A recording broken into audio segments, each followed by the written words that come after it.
Hey guys, just setting up my monitor. Yes, here we go. Good stuff.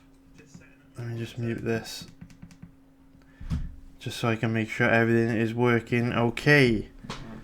Okay. Thanks for everyone that has joined today for this live stream. This will be the third live stream that I've ever done. And in today's live stream, I'm going to be going through each one of these fights and trying to pick out a decent prop bet. And also, while I'm going through these fights and trying to find prop bets, leave your questions, any questions you've got for me in the live chat, and I will basically answer all your questions. All I would say is that if you're asking any questions about these fights, last live stream I did was like 3 hours long. It was really long. So to try and keep it a bit shorter, I will try not to repeat myself. So if I've already answered your question about a fight in either my breakdown videos on YouTube or already on this stream, I'll kind of just skim over them so this video doesn't end up being huge. And also, if you want to ask me any questions about upcoming fights, I will give my opinions. I'm happy to give my opinions, but just remember that I haven't researched the fight, so I'll be working from hazy memories. And like I said in the breakdown between the Iaquinta and Cerrone fight, which I released I think on Tuesday or Wednesday of this week in part 2 of my series of videos for this event, your mind will play tricks on you. Like this time last week, I was all over Iaquinta. I thought Iaquinta would be a great bet. And then when I actually started researching the fight and watching their recent matchups, I completely switched my opinion. And now I think Cerrone is going to win. So just bear that in mind. If you ask me about an upcoming fight coming up over the next few weeks, I may feel one way about a fighter now, but once I've actually started to research it properly, I might change my mind. So just bear that in mind. But let us get into the first fight from a prop bet perspective that I want to talk about today, which is Cole Smith against Mitch Gagnon. Now, all I will say is, let me just bring this up as a backdrop before we look into the odds. All I will say about prop bets is that they are very risky. There is a large amount of variance that comes from betting prop bets. You know, you could quite easily place a prop bet on every single one of the fights taking place on this card, and every single one of those prop bets could lose. It could absolutely happen. There's a lot of variance there. Now, you need to remember that with prop bets, I see a lot of people trying to figure out prop bets which the odds on the prop aren't that much better on betting the fighter straight. I am not interested in those props at all. The kind of props I'm interested in is high risk, high reward, because there's so much that can happen in MMA. It's so unpredictable. There are so many ways a fight can play out. In order to make money from props long term, you need a decent payout for the bet. So bear that in mind. Also, I would highly recommend that if you're serious about making money from betting on MMA, only bet a very small amount of cash on prop bets. Use them as just a little bit of fun, a way to make fights more interesting. Because the goal, the main way to make money from betting on anything, main way to make money from investing in anything is to focus on not losing. That is the single most important thing, because the only way to make money in gambling and investing is to use compound interest to grow your money over a period of time. And the most important fundamental part of compound interest is not losing, because when you're compounding your profits, every time you lose, you have to win twice as much back to get back in profit. So compound interest is all about grinding out profits every single weekend and minimizing the amount of losses you take, which means when you try and place bets which naturally have a high amount of variance, because there are so many more variables attached to MMA, such as prop bets, it is not good for growing a pot of money. Because in the way you're supposed to compound profits is you should readjust your stake after every winning and losing bet, which means if your win rate is low, if you're only winning 40 or 50% of your bets, you know, even on paper, your profits, if you're betting level stakes, might be good, but over time you won't be doing great, because that poor win rate will massively affect your ability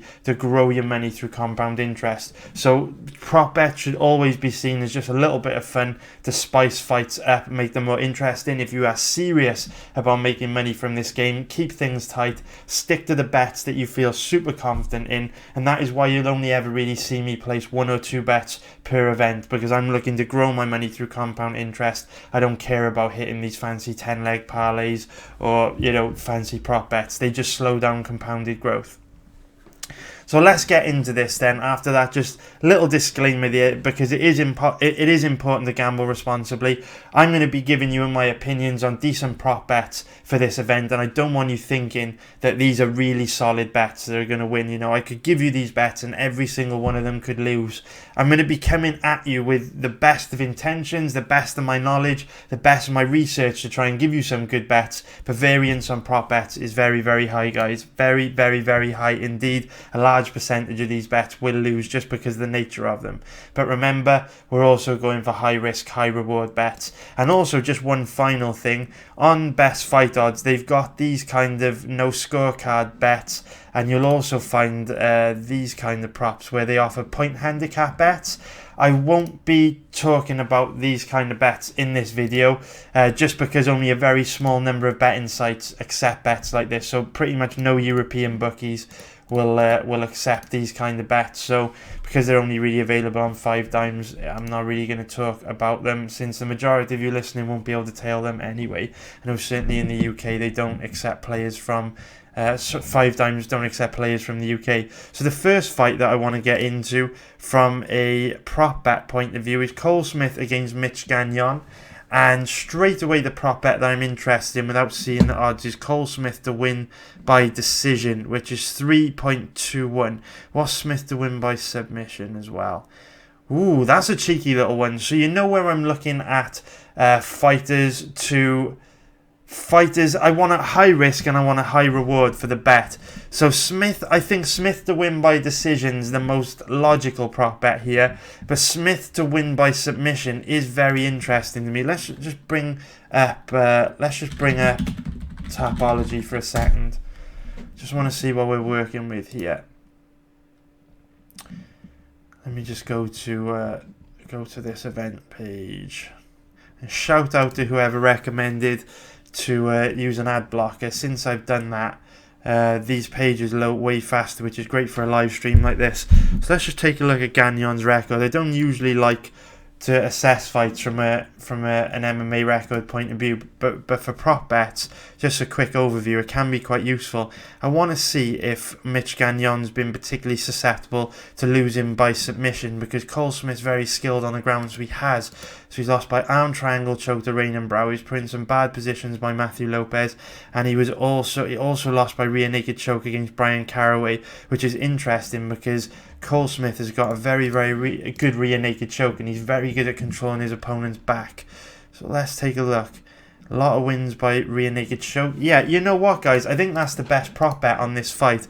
I would take Cole Smith to win by submission. Where is it?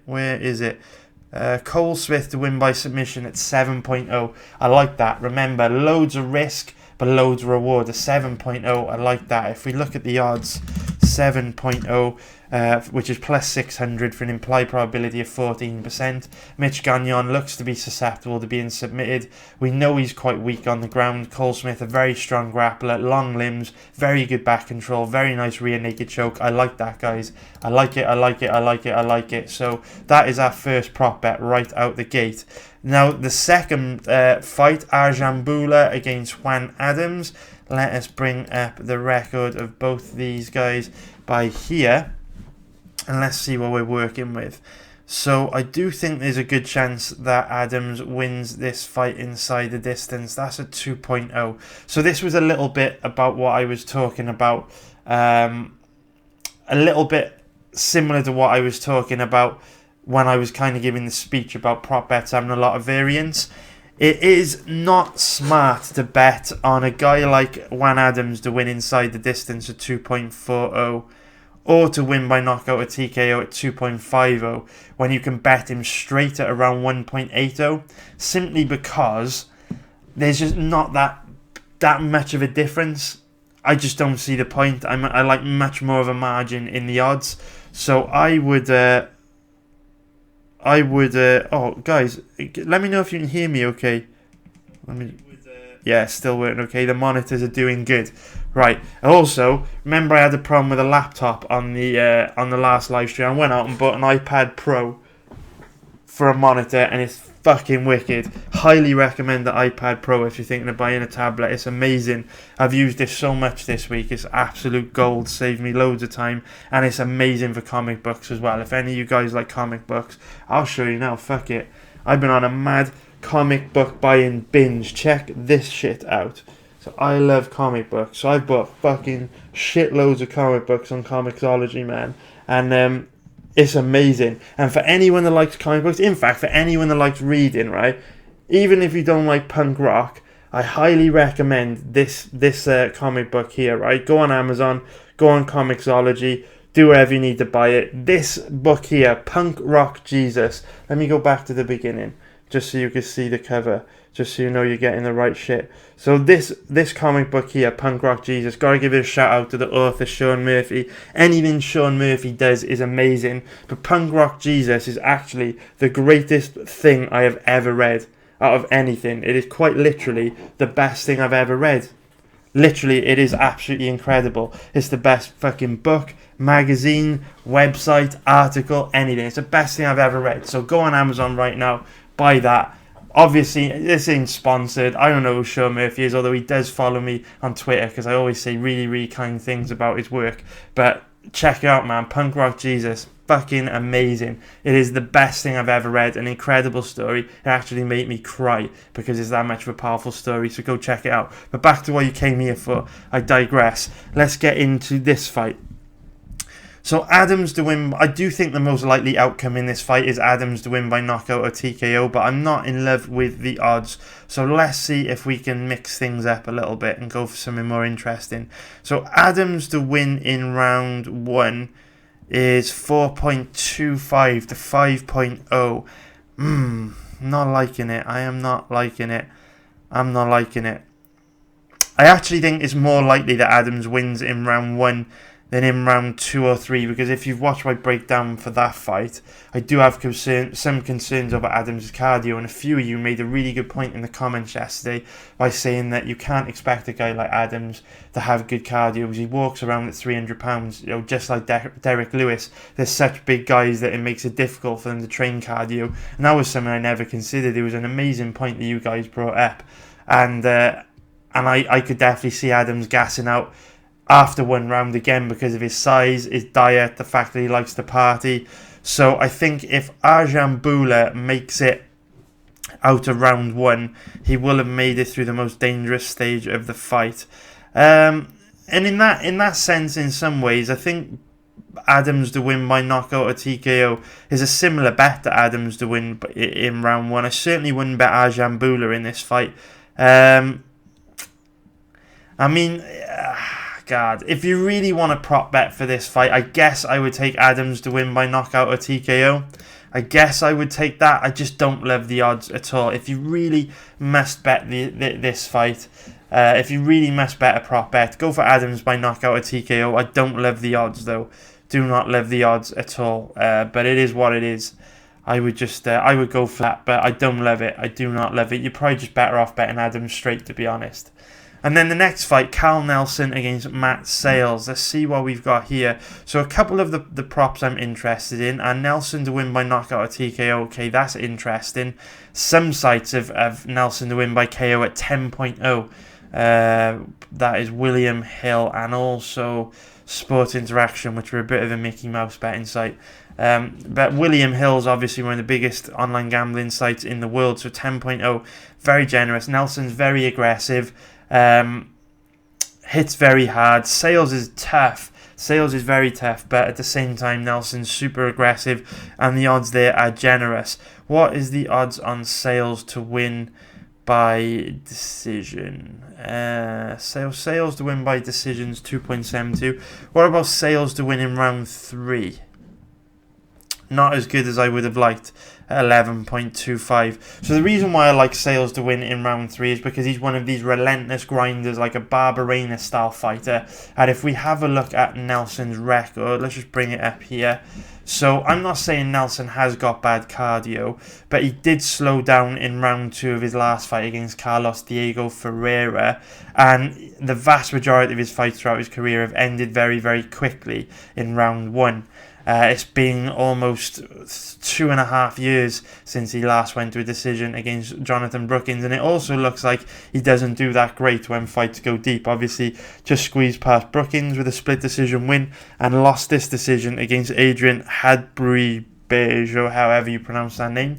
So I actually think... I don't know if Nelson's got bad cardio. You can't be too harsh on him because he slowed down in the second round against Carlos Diego Ferreira, because it was his UFC debut. You know, guys never performed their full potential in their debut. But again, we're looking for high risk, high reward here, a decent payout for the risk you're putting up. And with Nelson being so inexperienced, fighting a good amount of time, with so many of his fights ending early, with Sales being such a tough grinder that could fight at a high pace for 3 rounds, a high pressure fighter, I actually think Sales to win in round 3 at 11.25 to 13.0 with Bet365. It's probably the best bet here. This is the kind of bet that I like if we're suspecting someone's got bad cardio. It's fighting a guy that can exploit that. Go for the 3rd round finish. That is what I would be looking at, guys. So then this next fight between Kyle Prepelec and Nordine Taleb. The only bet I'm really interested in on this fight is Nordine Taleb to win by decision. But again, it's not great at 1.90. You know, if again, the odds aren't great, but if you really must bet a prop on this fight, I would go for Taleb to win by decision. Prepelec, from the footage that I've seen of him, does look very, very tough. Nordine Taleb's a very smart tactical fighter, doesn't really overcommit to anything. You know, is happy to just chip away at his opponent and try and win rounds and put his stamp on rounds and win a decision. Prepelec is tough. You know, he's gone to the 4th round here. He's gone to a decision a few times. You know, going the distance with Alex Ritchie isn't easy. You know, Ritchie is no joke. And Prepelec, from the footage I've watched, also looks reasonably good everywhere. Taleb's also one of these guys that isn't really that aggressive, doesn't fight with that much urgency. He's happy just to control the centre of the octagon, chip away at his opponents. So I do think Taleb to win by decision is probably the best bet there. I don't love the odds, but I think that is the most likely outcome. Then in the next fight, I want to look for Zahabi to win by decision.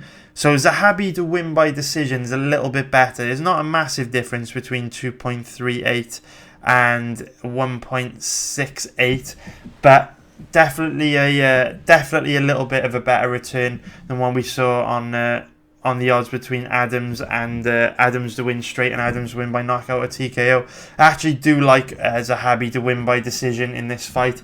Just like Nordine Taleb, is your typical type of tri-star fighter, very tactical, understands the importance of winning rounds, doesn't actively pursue a finish, doesn't get too aggressive, just likes to control everything, chip away at his opponent, and focus on winning rounds. And that means the majority of the time, Zahabi's fights are going to go the distance where he controls everything. And Vince Morales is a tough guy. He's reasonably skilled in all areas. He likes to stay on the outside and win a boxing match. So I do think that Zahabi... I do think the Zahabi by this decision is the best bet here. I mean, anywhere else in the world I'd be reluctant. Anywhere else in the world I think Morales would have a decent chance of winning this fight. But with Zahabi having home advantage on his side, with him being so smart, so well-rounded, so good everywhere, I think Zahabi by decision is the best bet. Now let's take a look at the odds on this fight. Macy Chiazon against Sarah Moraz. Now, there were 3 fighters yesterday who I thought looked very bad at the weigh-ins. Chiazon was one of them. Shane Burgos was the other one. Actually, Cole Smith looked really bad at the weigh-ins as well. And obviously, Donald Cerrone looked absolutely shit as well at the weigh-ins. So we'll be interested to see how the weight cut affects Macy Chiazon tonight. She She is a big girl. She's 5'9", which is absolutely enormous for a bantamweight, and she was also taking this fight on 1 month's notice, so that is definitely something to consider as well. So if you take a look at the props on this fight, what is Chiasson to win by decision? So Chiasson to win by decision is 3.47 to 4.0. So I would actually go for that. I think that's actually pretty good odds, to be honest. So I would go for Chiasson to win by decision at 3.47 to 4.0. My reasoning being, she is taking the fight on 1 month's notice. She did look to have a very, very bad weight cut. And while I do think she wins this fight because she's significantly better than Sarah Moraz everywhere, Chiasson will have a little bit of doubt in her mind over her cardio and her ability to fight at a high pace for 3 rounds, because she's obviously going to be questioning in her head. Remember, if we just bring the records up of both these girls, we can see that Macy Chiasson, she is only 4-0. She's only had 4 pro MMA fights. So if we look at her record, we can see that, you know, a lot of her fights have ended inside the distance. 3 out of her last 4 fights have ended in round 1. So she doesn't have a lot of experience going into deep water and pacing herself. So taking this fight on just a month's notice after a tough weight cut, she's going to have a little bit of doubt in her mind that she may gas out because she hasn't been able to put a full training camp in. So she's not going to come out, or I'm not going to say not, I don't like to work in absolutes, but I think it's unlikely she comes out as aggressive as she usually does, because she won't want to risk adrenaline dumping early and getting tired early and then risk not being able to keep up with Moraz in the 3rd round. I think we'll see Chiasson fight much more tactically, much more measured, look to take the win, not exert too much energy earlier and just pace herself, because she'll have that doubt in her mind that she's inexperienced. She hasn't fought to a decision that often, in fact only once in her pro career, way back against Alison Schmidt when she was fighting in Invicta. So I think we'll see her less aggressive than usual. And also we know Sarah Moraz is extremely tough. This girl is very, very, very, very tough. She's got a lot of holes in her game, a hell of a lot of holes. You know, her striking defense is poor. She goes to her back way too easily. She's way too happy to fight off her back. But she's an absolute warrior. She took tons of damage against Jessica Andrade, tons of damage against Lucy Pugilova. But you just cannot get Moraz to quit. She is incredibly tough. She's the kind of fighter you have to practically kill in order to finish, but she is second best everywhere. Macy Chiasson is significantly better than her in every single aspect of MMA, and I think that the odds on Chiasson to win by decision are quite generous. I think people are overlooking the fact that Chiasson's taking this fight on short notice, and I think they're overlooking the fact that the Sarah Moraz is a tough mama jammer. Now, if we go into this next fight between Marc-Andre Barriault against Andrew Sanchez, the bet that I am looking into... Oh, my mouse is just jammed up. What's going on here? There we go. Bit of lag. Doing these live streams wreaks havoc with my PC. I need to buy a new PC. I mean, this PC is powerful as fuck, but clearly not powerful enough for live stream, and I need to pick up a new PC. But the bet that I'm interested in on this matchup, there it is, guys. Go for Barriault to win in round 3 at 15.50 to 23.0. What site is offering? Wow. Bet365 have got Barriault to win in round 3 at 23.0. That is incredible value. So 23.0 is plus 2,200 for an implied probability of 4%. I love that, guys. I love that bet, because we know Andrew Sanchez is... For whatever reason, it must be a genetics issue. I mean, Donald Cerrone mentioned in his fight week interviews that he's been blessed by good cardio, because the interviewer was basically saying, you have to kill yourself to make the lightweight limit. It's always a tough cut. Why doesn't it ever seem to affect you in the octagon? And he said he's been blessed by God for having good cardio, and I think that's true. One thing with Cerrone is his cardio's always looked on point. No matter how bad he looks at a weight cut to cutting down to 155 pounds, his cardio's always there. Whereas Andrew Sanchez, for whatever reason, gasses out in every fight. I'm sure he trains really hard. You know, he's moved to TriStar now to train full time. I'm sure he's working very hard in the gym, but for whatever reason, he just gasses out in every fight. So whenever he's fighting anyone, I always like to keep an eye on the 3rd round prop. Marc-Andre Barriault is a middleweight champion in a big promotion in Canada called TKO. He has some experience competing in 5-round main events, so for 25 minutes, that's a 15-minute fight. But he has experience fighting 25 minutes. There's a 5-round fight there. This was a 5-round fight, although it didn't go 5 rounds. He still would have put a 5-round camp in. And this was also a 5-round fight. So Barriault is tough, hard-nosed, aggressive, well-rounded, reasonably good everywhere, hits hard, and I think if he can just drag Andrew Sanchez into deep waters, this guy's tough enough, gritty enough, well-rounded enough to potentially get a finish in round 3 when Andrew Sanchez is very tired. So that is probably, I would say Barriault to win in round 3 is my favourite prop bet that I've given you so far today. I absolutely love that. Haven't really loved many of the props I've given you so far. My 2 favourite are probably, I love Kiason to win by decision at 3.5-ish to 4.0. I think those odds are great. I really do think there's a good chance this fight goes the distance because of how damn tough Sarah Moraz is. And Barriault to win in round 3 is also mega value. So then if we move on to the next fight between Sergey Spivak against Walt Harris, let's take a look on the odds. So initially I was thinking Harris to win by knockout or TKO, but the odds on that are absolutely shit compared to his money line odds. Wouldn't recommend going for that at all. And then if we have a look on, okay, so there's the bet that we want. There is the bet. That's decent odds, that is, guys. I would take Harris to win by decision at 5.74 to 5.0. You know, if we take a look at Walt Harris's record, Harris is one of these really frustrating guys that is an amazing striker. In my opinion, Harris is one of the best technical strikers in the UFC's heavyweight division. His technique is very sharp. He's great. He fights out the southpaw stance. I love Walt Harris, but for whatever reason, he just doesn't always pull the trigger. He can be quite tentative. He can be quite hesitant. And even though this is Spivak's UFC debut, he's taken a massive step up in competition. Hasn't exactly looked very good outside of the UFC. You know, fighters in this part of the world from Ukraine are notorious for being extremely tough, extremely well-rounded, having good chins.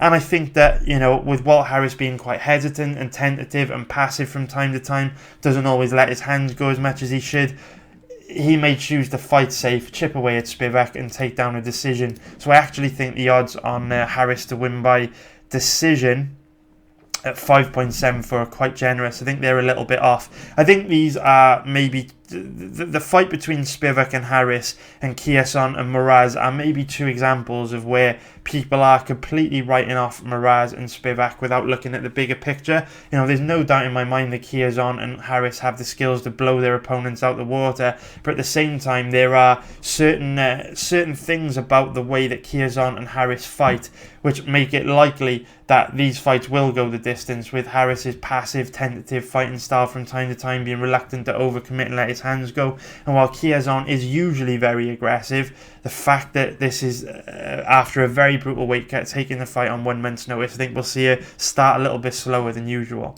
So then we move on to the next fight between Brad Katona and Merab Dvalishvili. In fact, I think Dvalishvili is the safest bet on the card tonight. Even out of these big favourites like Nordine Taleb and Macy Kiazon, I am very confident in our boy Merab Dvalishvili tonight. I think he's going to come through for us in a big way. He is a tough, gritty, hard-nosed grinder, significantly better than Katona everywhere. Very dangerous striker, although we haven't really seen it yet in the UFC. I think tonight will be a breakout performance for Dvalishvili. I really think he is going to make a name for himself and blow Katona out the water. So if we look at the prop bets on this fight, straight away I've found an amazing prop, guys. This is what you want right here. Dvalishvili to win by knockout or TKO at 8.75 to 7.0. Value all day. I've been thinking about this bet all week myself. There's great value on this.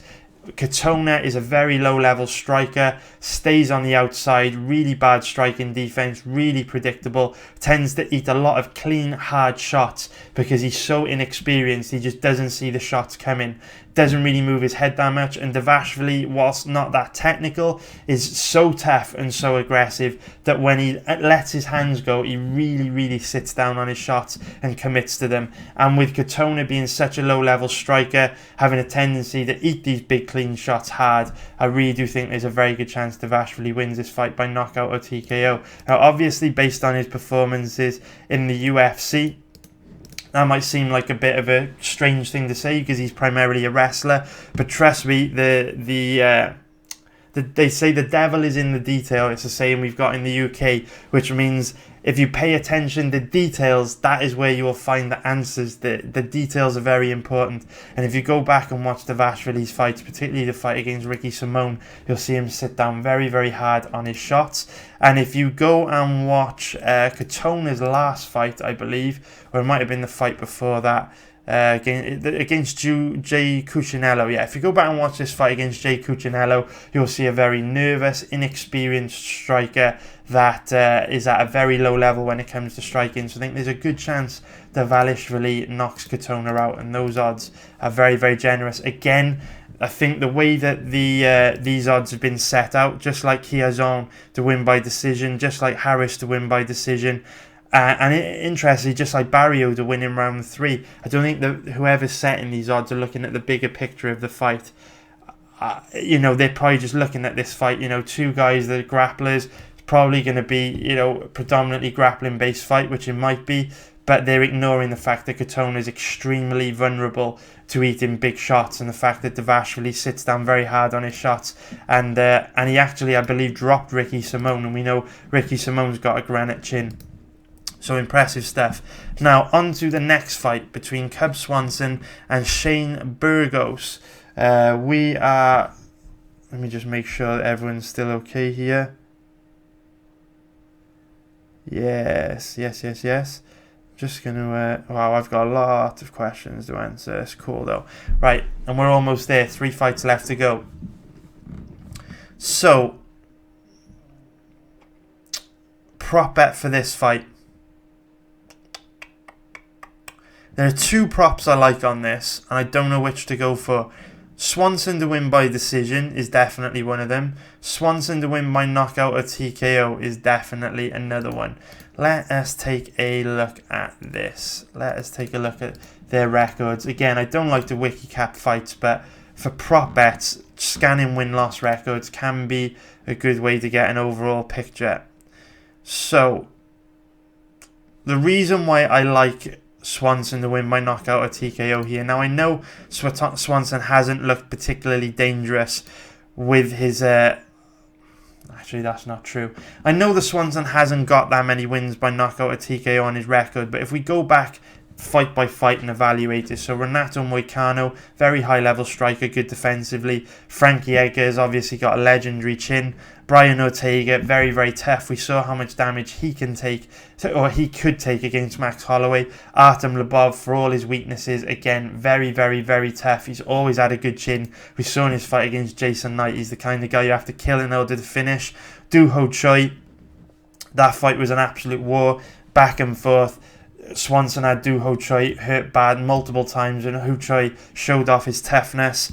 Tatsuya Kawajiri, tough to knock out a guy like Kawajiri that's just trying to wet blanket you. He doesn't really give you the space to uncork his shots. Same with Hakrin Diaz, he's a strong grappler. Max Holloway, don't need to say it about Max Holloway, how tough he is, how hard it is to put him away. Again, Edgar extremely tough. Jeremy Stevens extremely tough. And then the actual one time that he did fight someone that could have been susceptible to a knockout or TKO was Dennis Siver way back in 2013, and Swanson got a win by 3rd round finish. So even though over the last few years, for a while now, over the last 5 years, we haven't seen Swanson finish anyone by knockout or TKO, the guys he has been fighting aren't the kind of guys that would be easy to finish by knockout or TKO anyway. And the reason why it's on my radar is because Shane Burgos was dropped in his last fight by Kurt Holloway.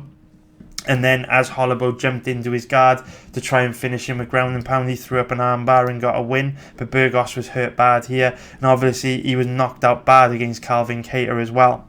So the reason why I like Swanson by knockout in this fight is because Burgos fights with his hands very, very low. Very low, and he gets hit a lot. Burgos takes a lot of damage, fights with his hands low, takes control of the centre of the octagon, walks his opponent down, But in the process, while he's working his opponents down, he does eat a lot of big shots. And they say that the shots that knock you out are the ones that you don't see coming. And obviously, Cub Swanson is very unorthodox, throws lots of big shots from weird angles. He's very elusive. And I think he's going to be able to land some big shots on Burgos. So remember, when it comes to prop bets, we're going for high risk, high reward. And I actually think Swanson to win by knockout or TKO at 6.0 to 6.77 is a cheeky little prop bet. On paper, it doesn't look very likely. But again, the devil is in the detail. The attention to detail is everything that matters. And Swanson hasn't been facing the best kind of guys to pick up knockout or TKO wins against. But Burgos fights with his hands low. He's there to be hit. He tends to take some big shots in every fight. I like Swanson to win by knockout or TKO there. Now, if we go into the next fight, which is Derek Brunson against Elias Theodorou, there are a couple of bets I am interested in here. The first being Theodorou to win by decision.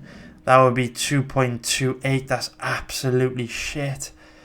So there's no point in betting Theodorou to win by decision at those odds, because there's not really that much difference between Theodorou to win by decision and Theodorou just to bet him straight. So definitely not interested in that.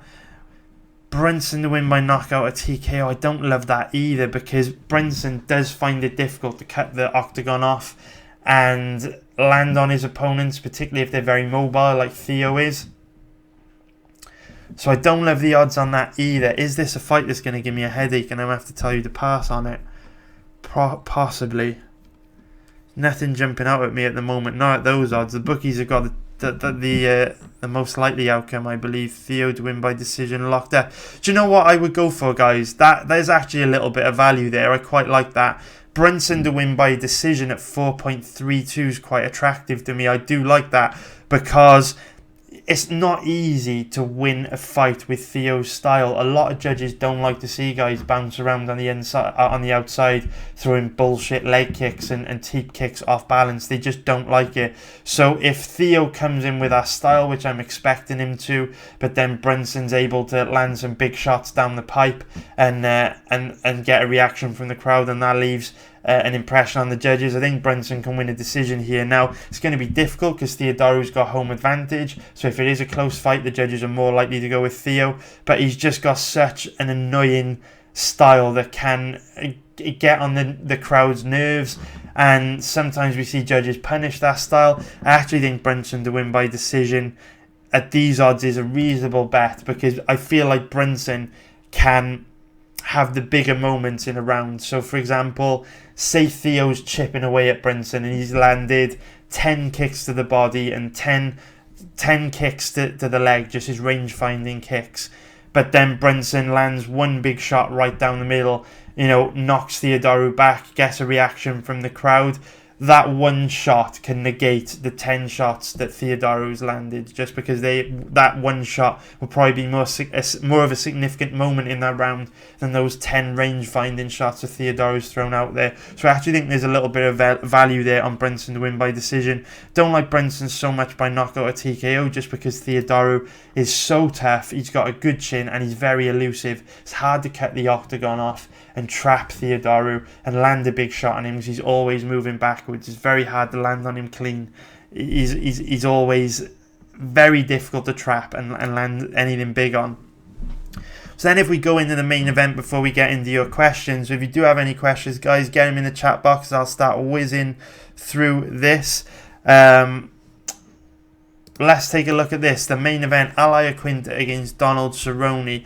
So the bet, oh my god, there's value here, boys. There is value here. So that is the bet I like, guys, straight off the bat. Cerrone to win by knockout or TKO. Absolutely love that, and I'll give you my reasons if we just bring this up here. So I didn't think the odds would be this generous on Cerrone to win by knockout or TKO. I like that a lot. The reason why I like Cerrone to win by knockout or TKO is because Al Iaquinta doesn't have very good striking defense. His striking is very basic. He's a single shot fighter. You only throw one strike at a time, one kick at a time, and that's not really enough to trouble a high level kickboxer like Donald Cerrone. Also, Iaquinta is at quite a low level when it comes to striking. All the punches that he throws are like reaching shots. You'll see him reaching like this when he throws. And when you reach like that, you're off balance, you're overcommitting your body in one direction, and it leaves you wide open for a big head kick counter, which happens to be Donald Cerrone's most dangerous weapon. So yes, Iaquinta is extremely tough. He's got a very good chin. He's very, very, very, very, very tough. But remember, the last time Al Iaquinta fought a high-level kickboxer was way back in 2015 when he fought Jorge Masvidal, and Masvidal absolutely annihilated him in the first round, picked him apart, beat him to a bloody pulp. Al Iaquinta had nothing for Masvidal in the first round of this fight, but the old Masvidal was very different than the Masvidal we have now in 2019. Back then, Masvidal was a tentative, passive striker. He used to just look to point, fight and chip away at his opponent. And if you go back and watch this matchup, Masvidal handed Al Iaquinta's ass to him on a plate in round 1. It was a 10-8 first round for Masvidal, but then Masvidal took his foot off the accelerator in rounds 2 and 3, looked to just chip away at Iaquinta and win an easy decision, and the judges robbed him. So very, very bad fight IQ from Masvidal in this fight. But that first round gives you a little clue into what might happen if Iaquinta faces a high-level kickboxer. Masvidal just completely picked him apart. And I think that's what we're going to see in this fight. If Cerrone can just avoid eating anything big early on, you know, we know Cerrone's a slow starter, but I think we'll see if he can just survive the first round, get comfortable, find his rhythm, find his range, I think we'll start to see him pick Iaquinta apart. And Iaquinta is very tough. He's got a great chin, great cardio, but we've seen Donald Cerrone's Matrix style highlight reels. When this guy finds his range, he's devastating. And Iaquinta is very slow, very basic. He's there to be hit. He's very predictable. And I think Cerrone is going to absolutely annihilate him if Iaquinta gives him a chance to find his range. I think people are kind of reading this fight wrong. I think people are thinking the longer this fight goes, the better it is for Iaquinta. I actually think it's the other way around. I think for Iaquinta to win this fight, he needs to come in aggressive and headhunt early, just like we saw from Darren Till and Jorge Masvidal. You know, Masvidal and Till came out very, very aggressive early, got a finish early, didn't give Cerrone a chance to settle. They caught him before he managed to get comfortable in the octagon and find his range. I think the longer this fight goes on, the longer an opportunity you give Cerrone to find his range, and when he finds his range, he's devastating. I think Iaquinta's got a tough night ahead of him if Cerrone can make it into the second and third round. I actually think the longer it goes on, the more it favours Cerrone. But that is it for the prop bets, guys. Hope you appreciated that. Now let's get into the Q&A. So let's go through this. So, let's see if any questions. So Nadia Shah has asked, is Juan Adams to win inside the distance a good bet? I kind of just answered that. I don't think it's a great bet. I can't actually remember what prop bet I gave out for that fight. Let's take another look at it.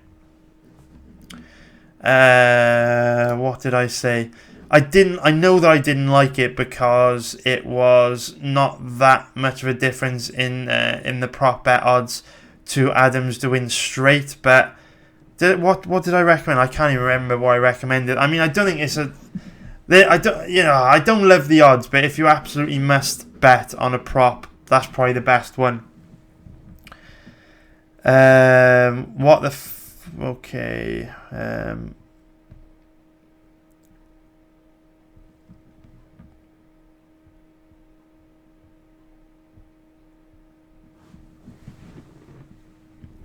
Just trying to find some questions, guys.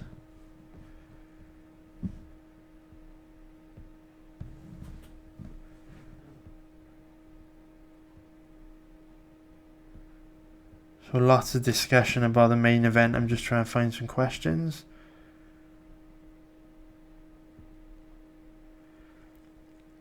So Hazel de Cormormond has said that Cerrone has problems with good boxers. That is true, but Al Iaquinta is not a good boxer.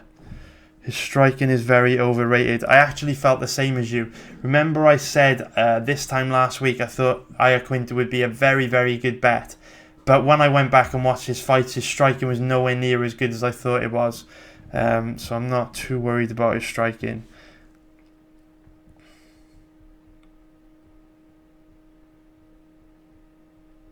So not many questions. Okay, so the Notorious MMA. Hey Connor, how you doing, bro? Glad that you were spending your Saturday night trying to win some money on some prop bets, mate. I thought you'd have enough money. It said, what's your safest bet for this card? I think Davashvili. Love Davashvili.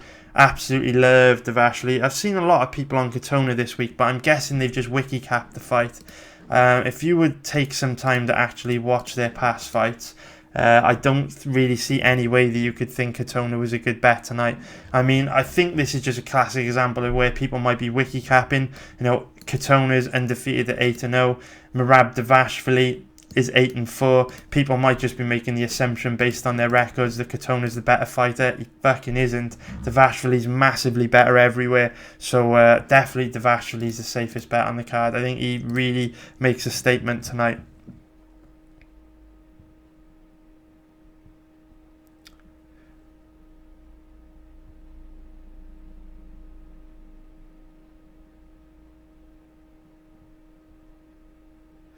So Davis Fairon has said, what's your favourite site for betting and live betting? My favourite site's Bet365. They're just way better than anywhere else. They are just the best. They are absolutely the best. Just recommend Bet365 if you can use them.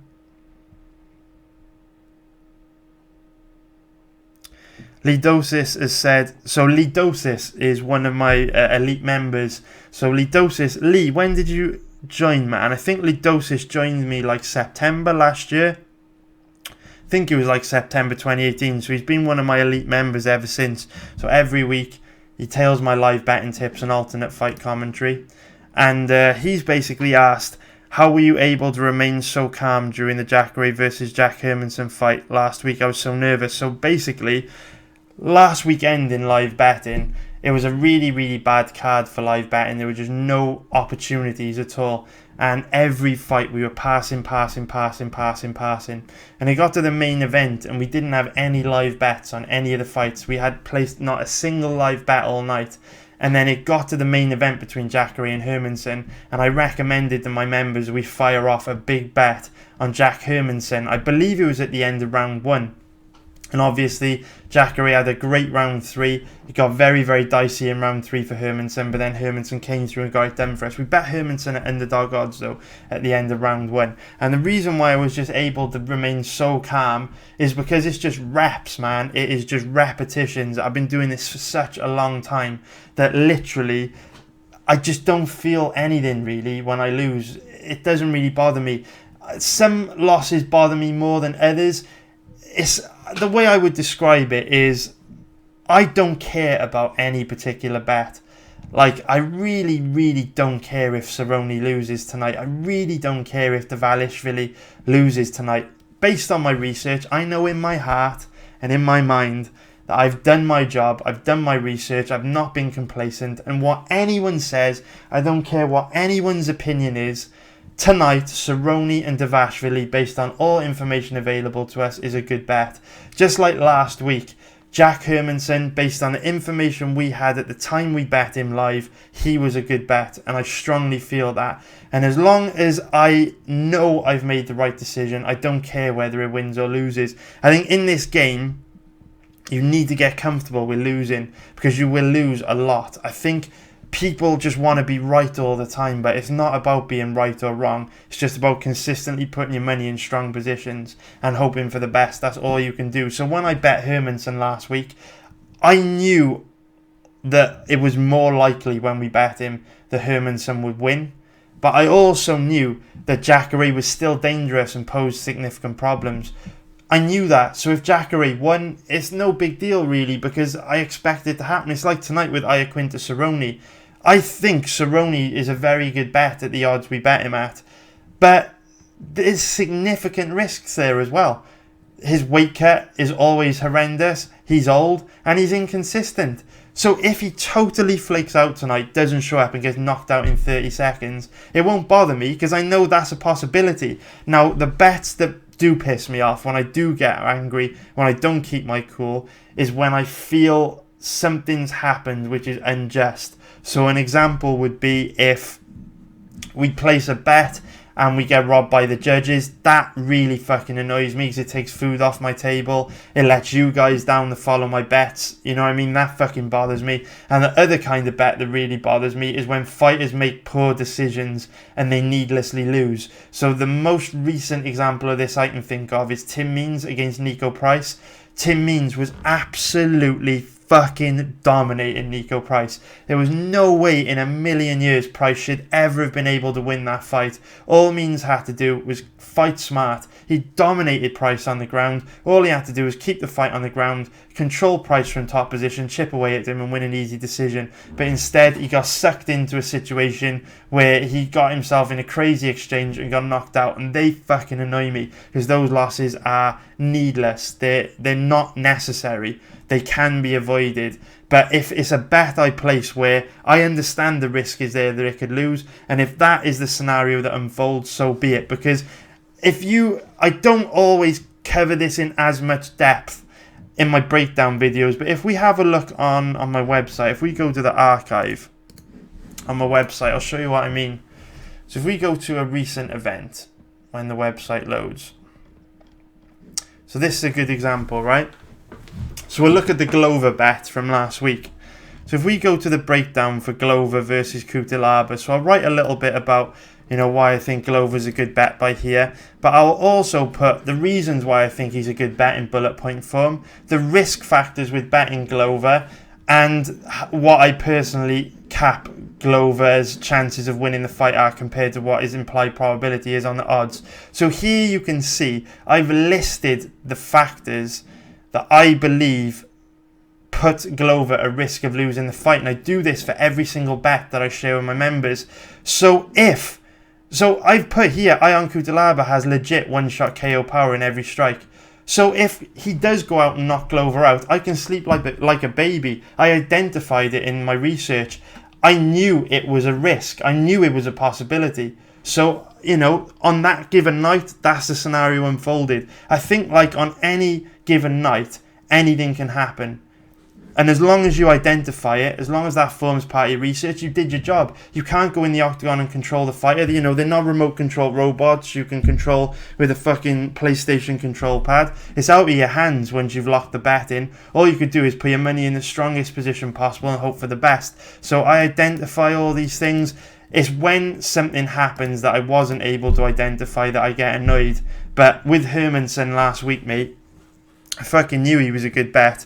And I stayed calm because even when he was struggling in that third round, I knew we still had our money in a strong position at the time we placed the bet.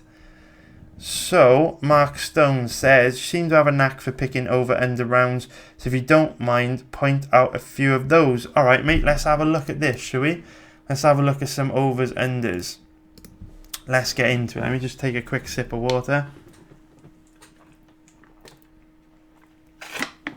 Overs, unders. We'll also have a look at fight not to go the distance as well, which is kind of similar.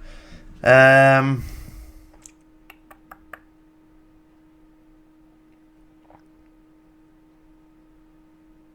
like any of them on that fight.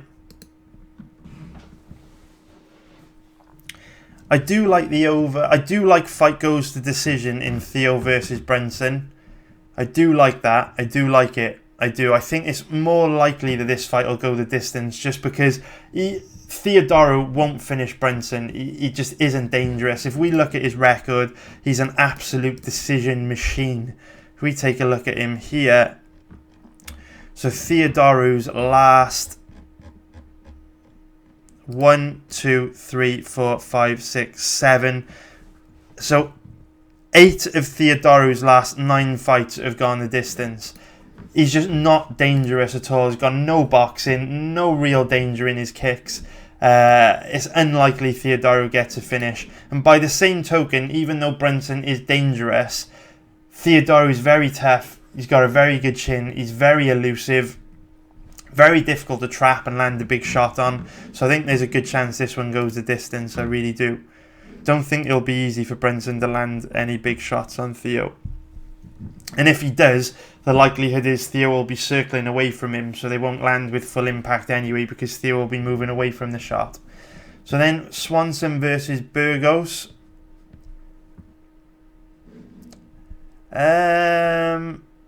Yeah, I don't love fight goes to decision in that. I don't. I really don't. Burgos is just way too easy to hit. And we have also seen Cub dropped by a jab in his last fight against Renato Moicano, so that is potentially a sign his chin's starting to go. Katona versus Davilishvili. Don't know.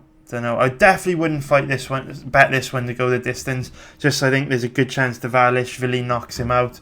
But I think you're much better off betting on Davashvili to win by knockout or TKO at 8.75 rather than fight doesn't go to a decision, because I think it's basically the same bet.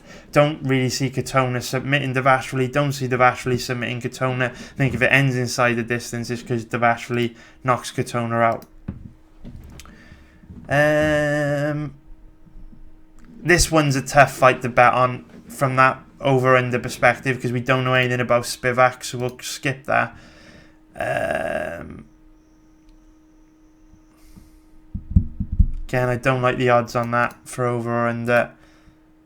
Over 1.5 rounds at 1.80. I like that. Like I say, Ser Miraz is very, very tough. Very, very tough. And Kiazon might start a little slower than usual. So I like the over on that fight at 1.5 rounds. Miraz has only got to hang in there for 7.5 minutes, and we've seen in the past she's more than capable of doing that. So Zahabi versus Morales, I think that goes to a decision, but the odds are shit. So I'd pass on that. Prepelec Taleb. I think this goes to a decision as well, but I don't love the odds. I do think it goes the distance though. Nelson Sales. Don't like the odds on that either, because Nelson's pretty much an unknown. I do like fight doesn't go to a decision at 1.74. That's not bad. Under 2.5 rounds isn't bad. At almost even money, or around about even money. Yeah, I like that. Fight doesn't go to a decision. Like it. Just because, again, if Juan Adams does get really tired after one round, there's a chance Bula could get into top position, chip away at him, get a finish with ground and pound. And then this fight, yeah, I don't know. I don't really like the odds on the fight to go to the decision or not in that fight either. So that's that one done.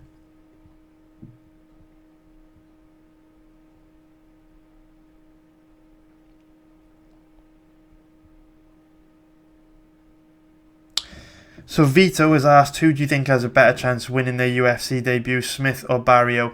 I think Cole Smith, guys, for sure. I did strongly consider betting Cole Smith, just because his size advantage, he's a strong grappler. Mitch Gagnon's very small for bantamweight at fight. Is he a bantamweight? I'm pretty sure he's a bantamweight. Yeah, very small for a bantamweight at 5'5". Cole Smith's really long limbs are going to make it easier for him to control Gagnon, and I really think Cole Smith has got a legit chance of winning. If this wasn't Smith's debut, I would have bet him for sure.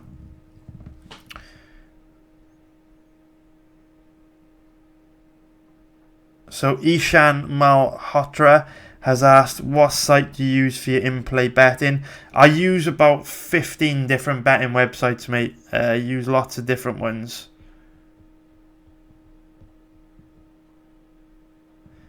So Stephen Hartley has said, who do you think is Khabib's biggest threat at lightweight?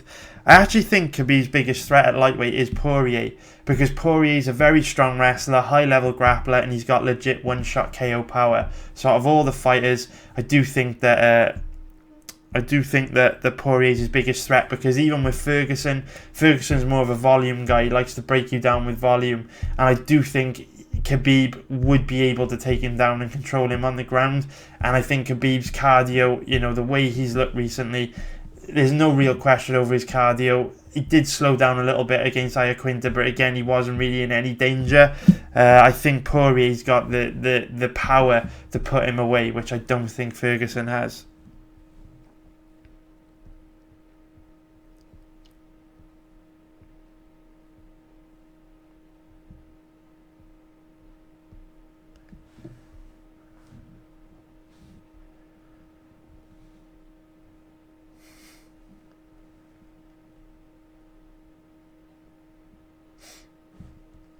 Just looking for some more questions.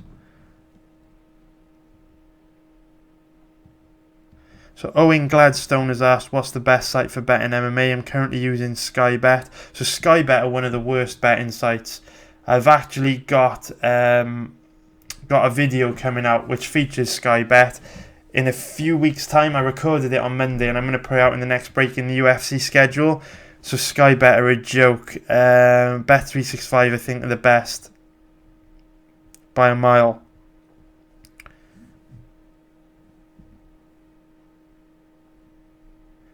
Frank B said, thanks for the Glover tip last week. Nice one, mate. No worries. Hopefully we can do it again this week. So Stephen Hartley's asked, is Juan Adams round 1 5.0 good odds? I'm not sure. I'm really not sure. I don't love it. I gotta be honest. I don't love it. I really don't love it. Don't love it. I think you're just better off betting on Juan Adams to win inside the distance. I do worry about Bula being able to tie him up and force him to work in the clinch and run the clock down in round 1. So WrestleMan UK has said, what was your biggest betting loss, mate? Mine was Aldo McGregor. McGregor being a favourite. Put some great value on Aldo. So my biggest loss of all time was I had an enormous amount of money on Luke Rockhold to beat Michael Bisping. That was my biggest monetary loss ever. I think I lost like £18,000, which I will do the maths for you now. I didn't basically give Bisping any chance of winning. I thought Rockhold was going to dominate. So that was a painful one. So £18,000 is...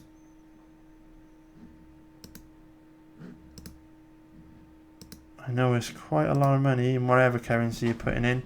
So £18,000 is roughly almost $24,000. Yeah, Luke Rockhold's my biggest ever.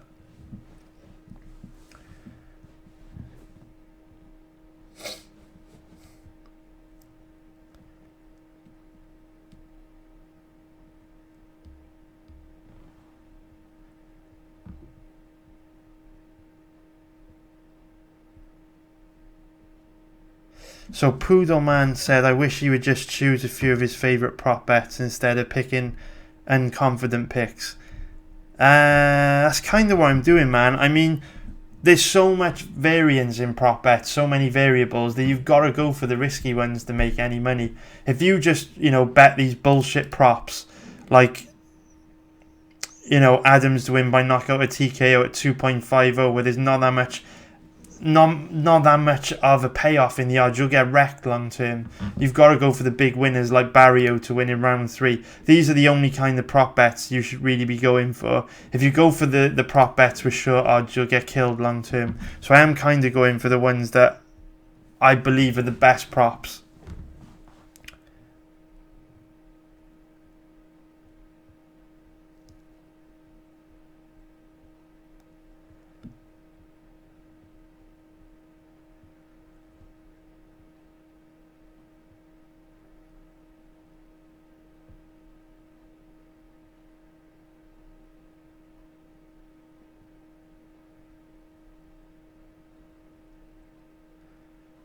Just looking at some more questions, guys.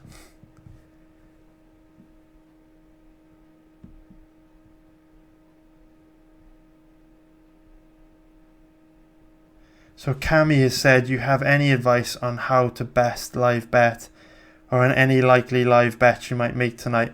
Not really, Cami, to be honest. I just go into every live bet with a lot of knowledge, a lot of research behind me, a lot of experience.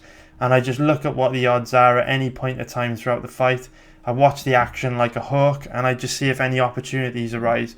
Live betting's so complex that I could honestly write 10 books on it and still not cover everything. It's very... there's so much judgment and quick decision making, and it's like discipline as well. So for example, like last week, give you a great example. There were 12 fights on last week's card between Jacare and Hermanson. There were no live betting opportunities for the 11 fights leading up to the main event. There were loads of tempting positions to bet, really tempting positions, but you've got to know when to pull the trigger and know when not to pull the trigger, and that just comes with experience. And then even though it was a frustrating night, you've just got to keep your cool, keep your cool, keep your cool, and just trust that a strong opportunity eventually will present itself. And it did in the main event, and we made a big profit last weekend. But it just comes from experience. Again, repetitions, just practice, practice, practice, practice. And pre-fight research is also a big part of it, because pre-fight research almost helps you see into the future. So for example, if you've done your homework on Al Iaquinta and Donald Cerrone, I cannot tell you everything I know about these fighters, because there's just so much to tell. It would be like a 2-hour video per fight if I really went into the level of depth that's up here. But all this information that stays up here from my research, I can use when I'm live betting, because I know how these guys are likely to react to different positions. I know the signs that they're hurt or getting slow, or slowing down, or starting to fade, or losing confidence just from watching their past fights. I know the signals, the small tells. That's how I crush it in live betting. That is how I absolutely crush it. All stems from pre-fight research. So it's difficult to quantify that and talk about it. There's no strategy I can give. There's no like tips I can give. It is the whole fucking package. It's a lot of work, but it is the reason why over the last 5 years I've absolutely crushed it.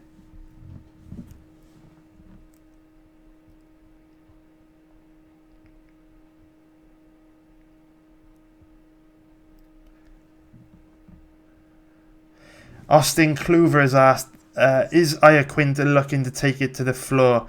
I mean, he might look to take it to the floor, but Iaquinta's offensive wrestling is very weak, and Donald Cerrone's got excellent takedown defense, so I don't see Iaquinta being able to take him down. I definitely don't see Iaquinta being able to hold Cerrone down.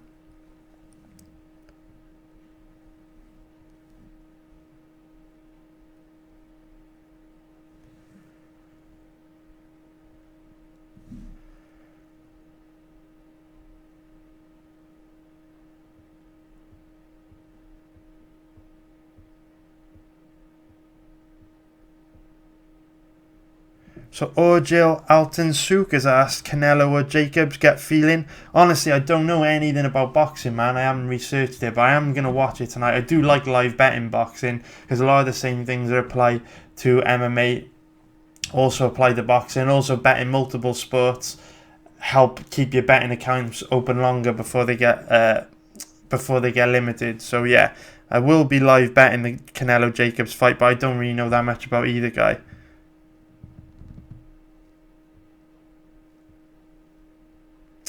Frank B has said, don't sleep on Al. He's got that Long Island grit, 3 or 4 round. Okay, he's just basically, Frank B said, don't sleep on Al. He's got that Long Island grit. Yeah, I agree with you, mate, definitely. Al Iaquinta's toughness, his grittiness is definitely a risk factor in this fight. Absolutely, I agree with you, man. Cerrone's not a safe bet at all. Just think the value is with him based on him being a slight underdog. Empty Soup Can has said, can I put $1,000 on Arjan? Tell me definitively, please, thanks. I mean, you can put $1,000 on Arjan, mate. You can put $1,000 on anyone you want, but I do think it would be a bad bet. I do think Juan Adams wins this. So Lidosis has said, if you could only bet one fighter for the rest of your career, who would it be and why?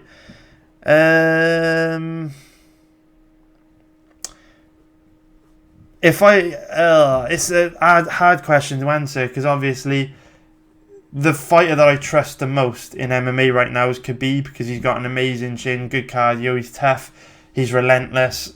But I mean, the likelihood is he's going to be a massive favourite against almost everyone that he fights. So, you know, he's only got to probably lose one fight in 10, and you're at a loss, because he's likely to be around about a 1.1 or 1.15 favourite against almost everyone he fights. So it's a tough question to answer. Like, the fighter I trust more with my money than anyone else at the moment is Khabib, but long term it probably won't be profitable to bet him, because he's going to be such a big favourite in all of his fights. So that's a tough question to answer. As soon as someone does become ruthlessly consistent and trustworthy, which is what you want if you only betting one guy, their odds are going to be shit. So what can you do? Similar to John Jones.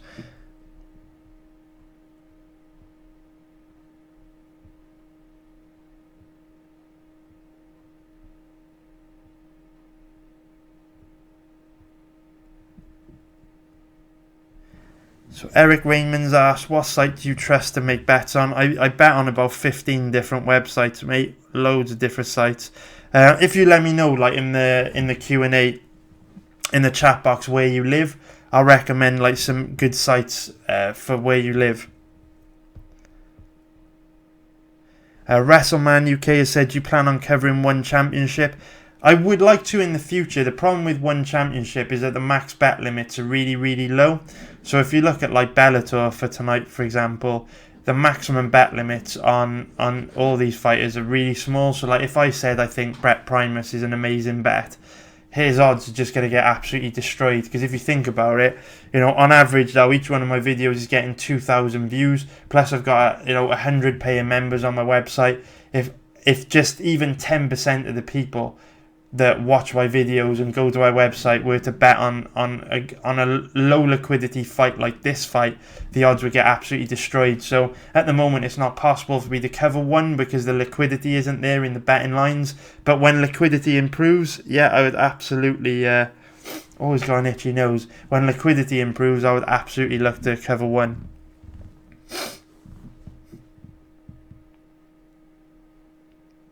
So Dave LB has said, who's your favourite over 9k play on DraftKings? Kiazon, Taleb, Sales, or Zahabi? Definitely Kiazon, mate. Definitely Kiazon. Because I think that while... Yeah, Kiazon. Definitely Kiazon, man. 100%. I don't see Miraz being able to beat her.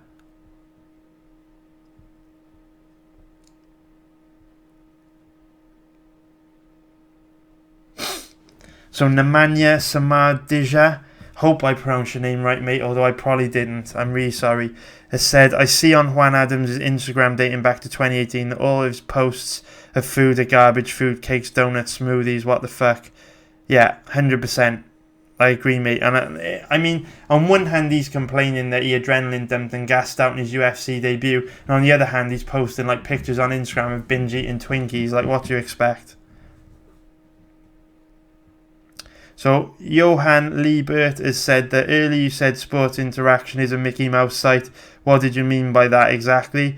Sports Interaction is just a stupid betting site. They've got really low max bet limits. So they only let you bet like $50, $100 max. And they'll limit you very, very quickly if you start to consistently make money.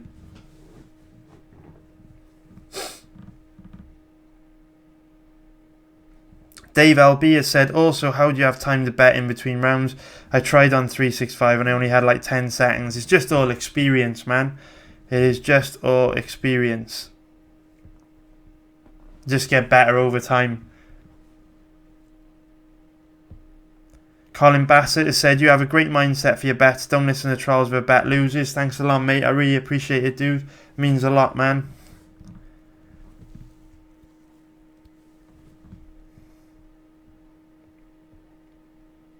Hazel D. Commermond has said, I did bet Hermanson at the end of round one. I felt like he was taking a break in round 3. Yeah, I did have a slight feeling he was taking a break as well, mate, because he already had rounds 1 and 2 in the bag, which meant he only needed to win one of the 3rd, 4th or 5th round to win a decision. So I felt like he might have been taking that 3rd round off to pace himself to go big in the 4th or 5th round. And thankfully for us, he did.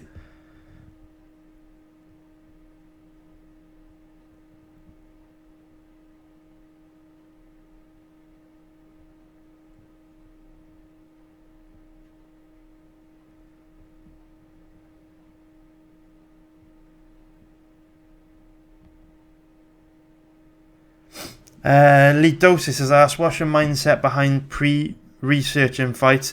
Do you have a proven checklist that works like pilots do? I kind of have a checklist in my head, so I will...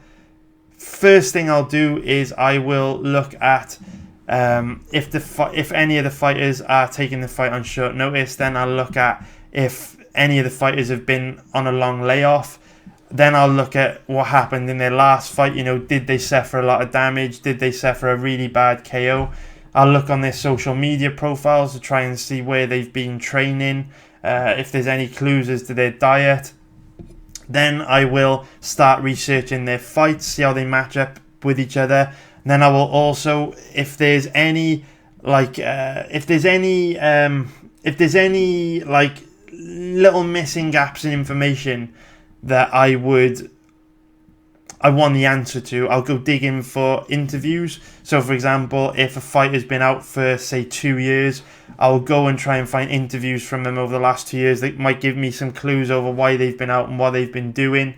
I'll also look at like the fight week interviews, the weigh-in footage. So it's kind of like a checklist up here. It's very thorough, it's very time consuming. This is why when sometimes I can't get like all 4 parts of a video out and people get upset, is because I don't think people realise like how much work goes into research. Like it's a fucking lot of research. Like it's not easy to make a living gambling on anything. Like you're going up against these multinational organizations, these giant betting companies with infinite resources and huge budgets. It's very, very difficult to outwork them, and it's an incredibly large task to research a UFC card. And this is why I do get a little bit annoyed sometimes in comments where I'll be like, you know, I'll say like Dvalishvili is like better than Katona everywhere, and then someone will post a comment saying that that's not true. It's just really annoying because it's like I've probably spent like 3 hours studying footage, checking social media profiles, watching interviews, agonizing over this fight. And then some guy that's literally just scanned win-loss records on Wikipedia or listened to some podcast with some joker that doesn't know what they're talking about will just be like, oh, I think Katona's going to win by submission. Like, no fucking basis, nothing based in facts. That is a little bit annoying because I do put a lot of work in. Like, and there's this thing where, like, you got to be open-minded. You got to respect people's opinions, but at the same time, you've got to have conviction in your own decisions, and you should only respect someone that you know has put their work in. So, for example, like, if fucking Dan Hardy has done an Inside the Octagon episode on Iaquinta and Cerrone, and I know he's, like, spent 5 or 6 hours agonizing over this fight, breaking it down, looking at all the little details like I have, I would love to have a really in-depth discussion with him, and I would take on board everything he said. But then if there's some, like, joker fucking MMA journalist that's just working from hazy memories and scanned win-loss records on Wikipedia, I do not want to talk to him because they have no idea what they're talking about. So that's like, that research is a massive task. Like, to do proper research is more than a full-time job. Like, I work 6 days a week, 7 to 8 to 10 hours a day. I just don't think people appreciate what it takes to make money betting on any sport, especially MMA, where there's so many variables. So Stephen Hartley has said, should UFC adopt ONE FC style no weight cut weigh-ins? Who is Khabib's biggest threat excluding Tony? Okay, so I think I answered that. I would love the weight cutting situation to get better, because I think like Cerrone's a great example. Like, why are you killing yourself to drop down to lightweight? Like, at welterweight he looked healthy, sharp, powerful, explosive, vibrant, whereas at lightweight he just isn't the same guy. Now, this is a guy I've bet on Cerrone, right? I have bet on Cerrone tonight, and he isn't as good as lightweight at lightweight as he is at welterweight, and it's frustrating. I don't know why these guys do it to themselves. So by going to the ONE system, you take away the ability for a fighter to make bad decisions about their career and about their weight, and you force them into fighting at the weight where their body dictates they should be fighting at. So yeah, I think it's brilliant. And Lidosis has actually just reminded me of another threat to Khabib. So Lidosis, I said that Poirier was the biggest threat to Khabib because of his knockout power and strong grappling, but Lidosis has just reminded me about Gregor Gillespie, and I agree. Gregor is a legit threat to Khabib because Gregor is obviously a very high level NCAA Division 1 guy. Absolute beast. Yeah, Gregor Gillespie could definitely cause Khabib a problem. That is a great shout, Lidosis. So Herman Martinez has just said, when is your cryptocurrency video coming out? I'm looking forward to it. Cheers, mate. I'm going to start doing crypto videos in the next break in the UFC schedule, which if we go to my website and look at the schedule, so yeah, the 25th of after UFC on ESPN Plus 9 on the 18th of May, we've got a week off, so I'm going to try and do quite a bit of content on crypto in this time here. And I got some good videos planned out for that. I can't wait. So cheers, mate. I'll be coming soon.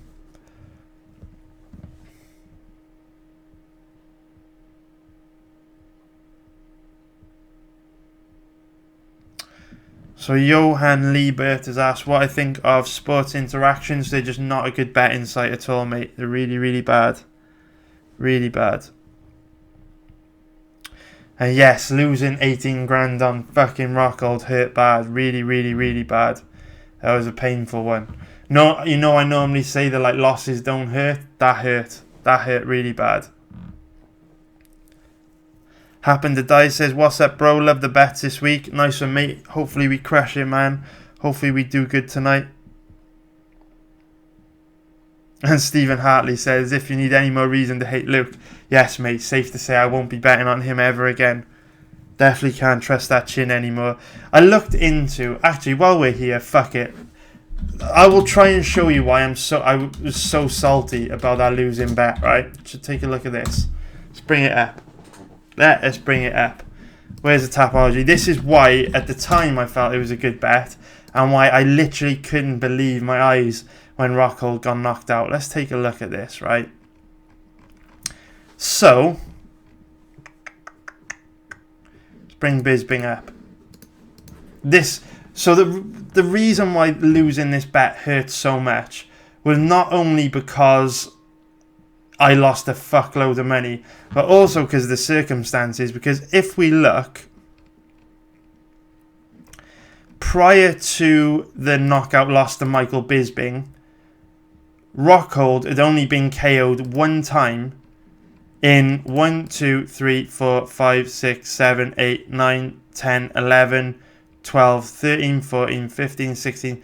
So prior to the knockout loss to Bisping, he had only lost by KO one time in 17 pro fights against Vitor Belfort, and there's no shame in being KO'd against a prime Vitor. So one KO loss in 17 pro MMA fights. But wait, there's more. If we have a look at Bisping's record, prior to him knocking out Luke Rockhold, aside from finishing Kung Lee with a lot of volume in round 4, he just wasn't that dangerous. In the previous 3 years, he hadn't really KO'd anyone.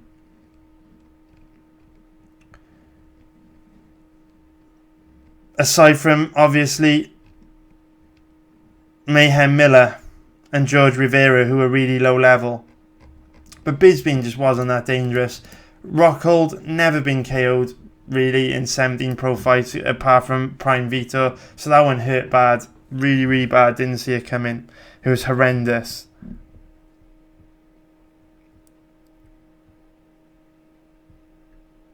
So okay, so Nat Nail Canal has said, why do MMA cappers say live betting is basically free money? Do you have to place large bets in order to get any money back? So no, you don't have to place large bets in order to get money back. I don't bet huge amounts in live betting because you can't. Because if you did start to make huge bets, you would get shut down very quickly. And I've got a video coming out on that in the next break in the UFC schedule. So watch my channel. Where we go? So watch my channel in this week here, which will be the 20th of May. Watch my channel in this time frame here. I've got a video coming out on what happens to you when you start to consistently make money betting on these sites. And after you watch this video, I think a lot of you will have a much better insight into what it's like to be a professional gambler. I've got a very interesting video coming out for you. And also, live betting is like free money, basically because, like I said, if you do a lot of research, it allows you to see into the future. So, for example, the odds are constantly changing in live betting, right? And if you've spent, 3-4 hours researching Iaquinta versus Donald Cerrone, and you know how both guys react to every position, when the fight starts and the odds are constantly changing in live betting, you can read what's happening in the fight and observe the fighters and almost see into the future and know what's going to come in the future based on your research, which enables you to lock in bets and put your money in very strong positions. So that is why live betting is so profitable. So Thomas has said, looking back in retrospect, do you think Conor McGregor's career was a fraudulent one? I don't think Conor's career was a fraudulent one, but I do think with Conor, he was, I don't know if protected is the right word, but I think for a long time he avoided matchups which could have caused him big problems. And I'll show you what I mean by that. So obviously in the featherweight division, Frankie Edgar was floating around, and we've seen how much of a strong wrestler Frankie Edgar is. And if we look at when Conor really went on his title run, dating back to when he first came into the UFC, so Marcus Brimage is a striker, Holloway's a striker, Brandao is a striker, Poirier is a strong wrestler but wasn't given time to use it, Cyver's a striker, Chad Mendes really only the strong wrestler, the only strong wrestler Conor faced in his run to the title, but Mendes took this fight on like a week's notice. Also had a broken foot for this fight. He couldn't train because of the broken foot. He could barely walk. So no surprise he struggled in this matchup. Aldo wasn't really given a chance to use his strong wrestling. Diaz striker, and Alvarez has never been a very good offensive wrestler. So I'm not going to say he was a fraud, but I'm going to say he avoided a lot of guys that could have caused him big problems. And Frankie Edgar being one of the biggest.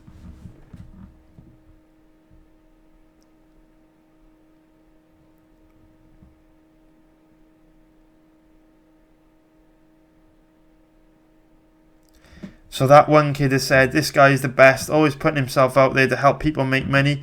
Guys, can you all support him by liking and subbing on here, but also leave a rating, and on iTunes search Moneycast. Thanks a lot for the kind words, mate. I really appreciate it. I also see all your comments, man. You comment on every video. It means a lot, mate. It really does. So Coco has asked, what was the line on Khabib versus Conor? I think Khabib was around about a 1.60 to 1.70 favourite. I think Conor was around about a 2.20 to 2.30 underdog. So Mitch Sansom has asked, how is sportbet.com? They're okay if you live in America. So if you live in America, you don't really have that many options to bet. So Sportbet are one of the worst betting sites in the world.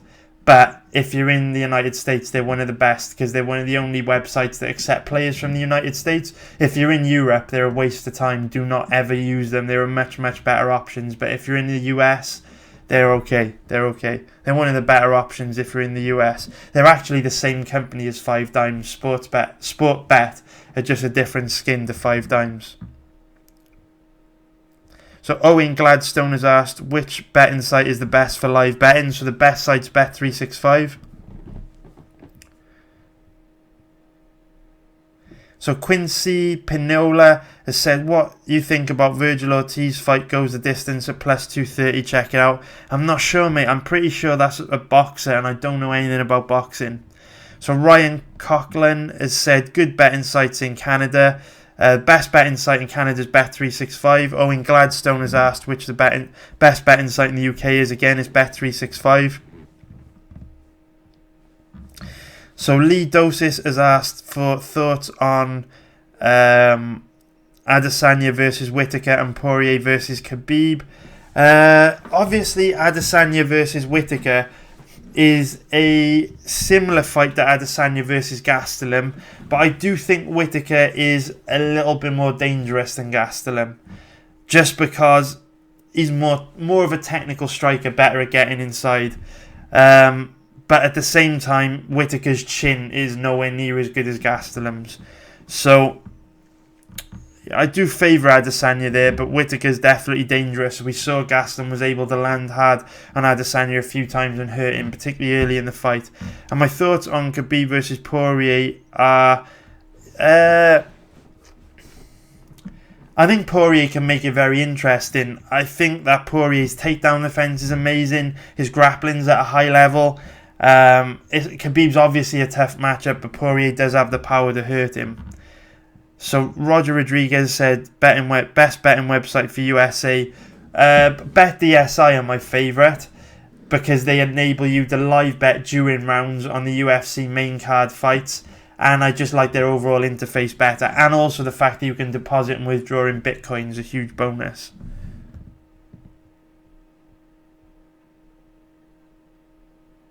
So Nemanja Samadija says, since you've been so profitable over the long term, why have the betting sites not banned you completely, or is it illegal to do that? Always a question I had, like if you win too much at a casino. So, interestingly, mate, betting sites have banned me. I'm pretty much banned on every betting site in the world. I have had a betting account closed everywhere, and the video that I am putting out, and this week here, it is recorded, it is ready to go. In this video, it will show you how disgusting betting sites are. I basically show you... Alright, so the theme of the video is I show you my account getting closed at a betting site and what happens when that happens. So that's what the video is about. So yeah, I do get closed down, and this is why it's really annoying. Like, people always say, like, if you come here to my website, they always say... The thing I always hear, and it fucking bugs me, is if you make so much money from gambling, why do you need to sell your bets? And the answer to that question is quite simply because as soon as you start to consistently make a little bit of money on betting websites, they close you down. So the way I get some kind of security in my life, some form of regular income, is to sell subscriptions and access to my betting information, because I can't always rely on having enough betting accounts that I can use to place bets. And in this video that will be coming out during the next break in the UFC schedule around about the 20th of May, I will show you in that video exactly what betting sites do to you when you start to consistently make money. So yes, just like at a casino, you do get banned, and I have been banned hundreds of times across every single betting website that you can think of. The reason why I do have such strong opinions on these betting set websites when I talk about them is because I've just been shut down on all of them, and it's been going on for a long time. So Orgil Altan Souk has asked Thug Rose or Jessica Andrade, and said, love your videos, bro. I love you for watching them, man. It means a lot. Thank you very much. I know that this is going to stir up a bit of a hornet's nest, but I'm absolutely blown away by the amount of people that favour Namajunas in this fight. I think it, again, like I said at the beginning of the video, if I would have done a video last week, I would have said Al Iaquinta is a great bet. I favour Al Iaquinta, blah, blah, blah, blah, blah. When you're working from memory, your mind can play tricks on you. When you start watching footage, you see what is true. From memory, I believe Jessica Andrade is a terrible matchup for Rose Namajunas. Now, when I start doing research, I might change my mind, but as it stands, I think Andrade is potentially a great bet at almost even money. I think this is a nightmare matchup for Namajunas. I think it's a terrible stylistic matchup, and I think it's a great fight for Andrade. Might be wrong, but I am very, very... I think the chances of me betting Andrade on this card are like 70% at the current odds. I feel very good about her chances of beating Namajunas. Stylistically, it's a horrible matchup for Rose. Dave LB has said, I don't think you can live bet MMA on Pinnacle. No, you can't, mate. They don't offer it, unfortunately. So Herman Martinez has said, what kind of games do you play on DraftKings? Cash games, GPPs? I only really play the big tournaments. So you know the big $100,000 tournament for a $15 buy-in? I play that every week. Theo Harlan has said, you're literally the best when it comes to breaking down fights. Much respect. Thanks a lot, Theo, man. I really appreciate it, dude. Appreciate that, mate.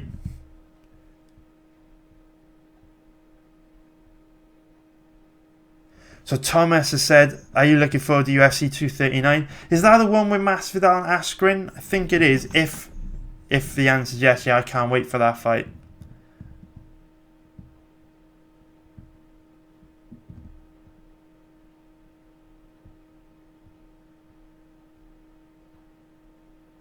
So Alexander Wild has said, did how bad Cowboy look at the weigh-ins give you any concerns? So the answer to that question is yes and no. So obviously it ain't good to see a fighter that you're betting on look so bad at the weigh-ins. But obviously, it goes back to what I was saying earlier on, where you factor it into your decision making. So remember, I'm not going to go back over it because it'll take time, but remember, I showed you my breakdown of the Glover versus Ion Cutelaba fight, and I laid down all the risk factors that meant that Glover could lose the fight. Now, we know Cerrone always looks like shit at lightweight. It's always a brutal weight cut for him. I mentioned that in the breakdown video that I put out on Wednesday. I also have mentioned it in my betting tip for this fight. It says it in there. It is a risk factor. The Cerrone kills himself to make 155, and that could have a big impact on his performance. So it's something I've identified. So while at the same time it's not great that he looked like shit, on the other hand, it is expected he would look like that. I expected him to. It's not a surprise. I knew what I was getting myself into when I bet him. So if Cerrone shows up looking like total shit, gasses out, or puts in a flaky performance, I could sleep at night because I knew I was taking on that risk when I placed the bet. Because the way I look at it is, Cerrone is significantly better than Iaquinta everywhere. If Iaquinta and Cerrone both show up and perform to their full potential, I believe Cerrone dominates Iaquinta wherever this fight takes place. If both these guys show up and perform their full potential, I give Cerrone an 80%, 80% chance of winning or better, because Iaquinta doesn't really have the boxing to hurt him, doesn't really have the high pressure style of fighting that's historically caused Cerrone a problem, and he doesn't have the wrestling to take him down and cause her a problem on the ground, so Cerrone wins everywhere. However, I only cap Cerrone at around about 60% because I've factored in the issues of his weight cut, his age, his inconsistency. So yes, it's not great to see Cerrone looking like shit at the weigh-ins, but I knew what I was getting myself into. I expected he would look like that, and it's just one of those things. Same as when I bet on Glover last week. I knew that he was very slow. I knew that he was very hittable. I knew Cutelaba was very, very powerful, at legit one-shot KO power in every strike. You know you're getting into these risks when you place the bet. Like every single bet you place has got risk attached to it. I know that Merab Dvalishvili might take Katona down 30 times in the first round and gas out. It's a risk. It is a risk. You will never find a bet which is free of risk, which is one of the reasons why I get so annoyed when you place a really good bet like Tim Means to beat Nico Price, and then Means is dominating but gets flash KO'd, and then you've got morons in the comments saying, "See bro, I fucking told you Price was going to knock him out." Well, it's just the fucking dumbest thing in the world, as if I didn't know that those risk factors existed. So I hope that answers your question.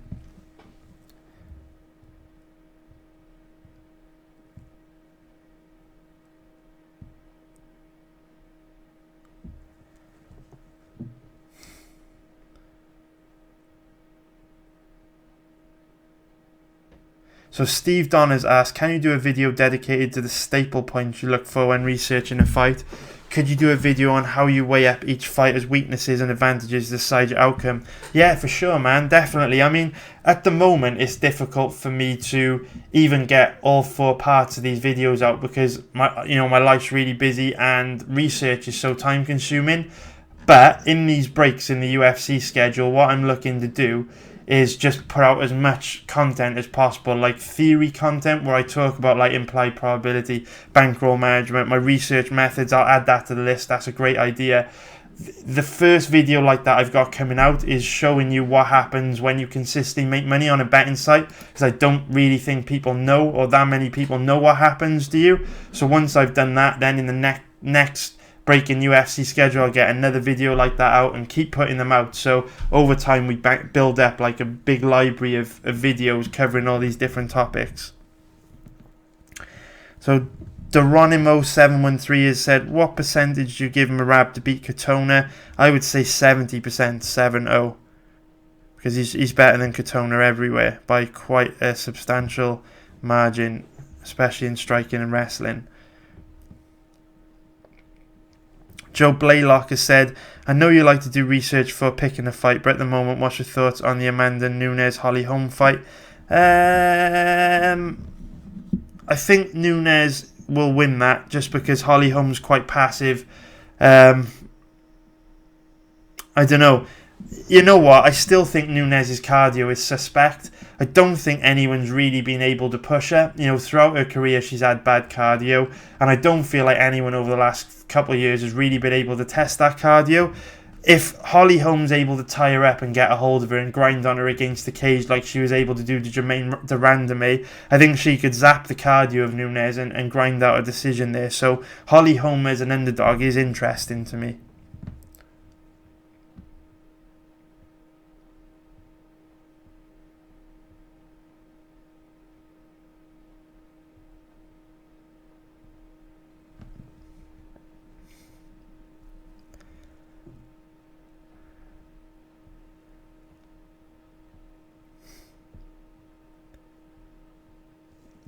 Mitch Sansom has asked, did you bet on Woodley or Till back in October?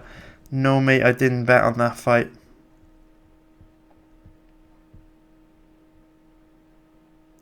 So Stalker's Lesser has said, hi, I really appreciate your analysis. I appreciate you watching, man. Thanks a lot. He has just asked, how do you decide how much money you put on a bet? And it really depends on how much money I've got in my betting accounts at any one time. So I've usually got about 5 or 6 betting accounts that I use at any one time, and I rotate between 15 to 20 different sites. So for example, at the moment I might have a Bet365, Paddy Power, William Hill, Ladbrokes, Coral, LV Bet account. But then say for example, if my William Hill account gets closed, then I might open up a Royal Panda account, and I'll just keep rotating through those 6 accounts. So how much money I bet on a fighter really depends on how much money I've got in my betting accounts at the moment. And when I release this video that'll be coming out on around about May 20th, you'll kind of understand what I mean more, because you can't bet too much money on a single betting account or your account will get closed. So you've got to be a bit creative in how you place your bets. So really how much I bet on a fighter will depend on how much money I've got in my betting accounts at any one time. So for example, Israel Adesanya was my biggest monetary bet of the year so far, simply because at that point in time I had quite a large amount in betting accounts. But if I didn't have a lot of money in betting accounts at the time I bet Adesanya, that Davashvili this weekend might be my biggest. It's very complicated, to be honest, and there is a limit to what I could share on YouTube, because obviously financials are quite sensitive topics. But I'm hoping that when I get this video out around about May 20th, all this sort of stuff will make a bit more sense.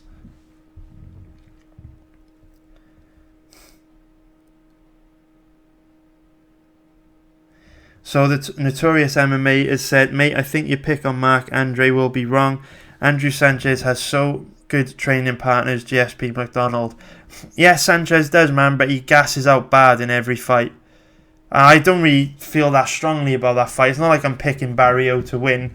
I'm just saying there's no way I'd bet Sanchez because his cardio's terrible.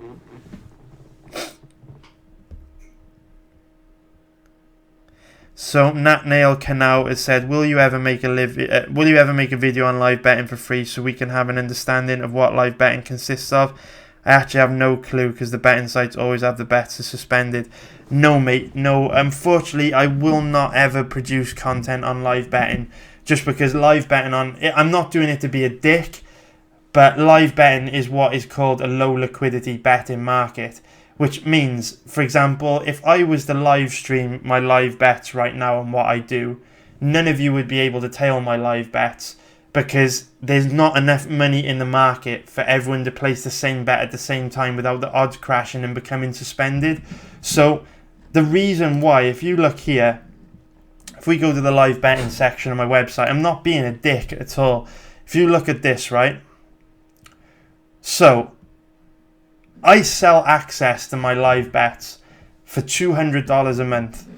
At the moment, I've got no memberships available, which means if you came to my website right now and you wanted to give me $200 of your hard-earned money, you would click sign up now. You would go to buy the $200 a month package, right? God, this live stream's caused my internet to go slow. But you would go to buy this, and unfortunately it would just redirect you to the homepage. Wouldn't take your money. And the reason why it redirects you to the homepage is because I cannot have that many people follow my live bets. The liquidity is just not there. I don't like my business because it's got a limit on how much money it can generate. I can't grow the live betting side of my business anymore because there's not enough liquidity to sustain myself getting more elite members. I can only ever have 30 elite members at any one time, because if I were to get more, if I were to get 40 or 50 or 60 people tailing my live betting tips, when I would announce a live betting tip on my audio stream, the odds would just crash and no one would be able to place the bet. So I can't do a free video on it, because like now, I don't know, let's see how many people are watching this live stream right now. So 115 people are watching this live stream right now.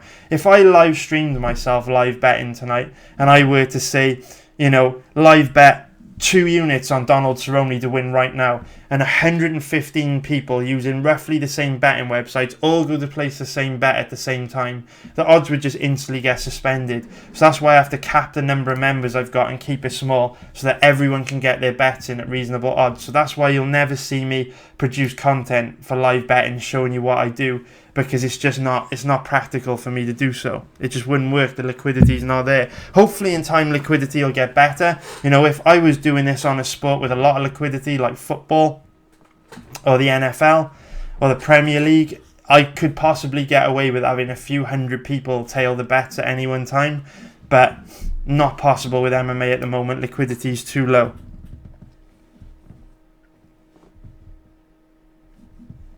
And I've just lost my place because I refreshed. What an absolute fool. So,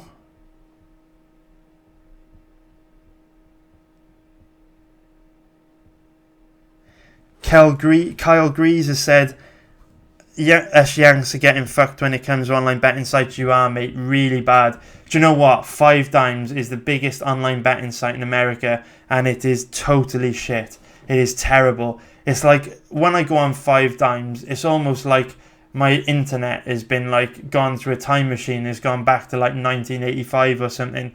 The European betting sites are so much better. I feel really bad for you guys. Herman Martinez has said, do you make picks for fun on Tapology or FightPicks.com or any other picking website? No, mate, I don't. If it don't make dollars, it don't make sense. So no, if there's no money in it, I'm not interested. Thomas, Thomas has asked, do you think Khabib could maul Askren? I do. I think if Khabib fought Askren, Khabib would absolutely dominate. Khabib's MMA grappling's at a much higher level than Askren's. So, Gel Reflex Kamara Test has said, Mitch Gagnon has got 10 wins by submission. What makes you think that Cole Smith is better on the ground? I don't see it. So where you say Mitch Gagnon has got 10 wins by submission, again, it sounds like you're making the mistake a lot of people make of wiki capping a fight and only looking at win-loss records, only looking at the fighters on paper, but fights aren't fought on paper. All I care about is the techniques that I see in the octagon. And if you go and study Cole Smith's past fights and also Mitch Gagnon's past fights, you'll notice that Mitch Gagnon doesn't really have the best takedown defense, and when he is defending takedowns against the cage or when he's on the ground working his way back to his feet, he gives up his back a lot when defending these positions. And if you go and watch Cole Smith's fights, you'll notice that he's very, very good at back control, taking his opponents back, controlling his opponents with a body lock from back position. And because he's 5'11" with nice long arms, nice long legs, fighting a guy like Mitch Gagnon who's only 5'5", those long limbs will enable Cole Smith to get deep hooks in play on a rear naked choke back control and cause Gagnon big problems. So that's basically why I see Cole Smith as having a big advantage when it comes to grappling. I don't care how many wins Gagnon's got by submission. I don't care who he's fought, who he hasn't fought. All I care about is the skills I see in the octagon. And on the most simplest of levels, Gagnon gives up his back a lot, and Cole Smith does a great job of taking his opponent's back, which is why I really do give him an advantage in this fight. I'll just have a quick drink.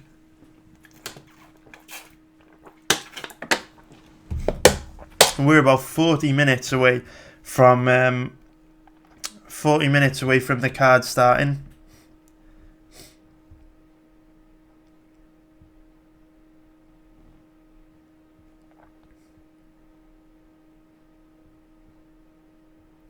So Direction Warriors asks, how did you get into gambling? Did you have a mentor? Basically, I got into gambling because, like, do you guys remember MSN Messenger? Like, way back in the day. So I don't, maybe like I'm showing my age now, but I'm like mid-30s. So before social media, when I was like 18, 19, we all used to communicate on this messaging app like MSN, which is basically like WhatsApp for computers. And my friend lived in like a different part of the town. He was a bit older than me, and I was talking to him on MSN one night, and I was like, oh, what are you doing?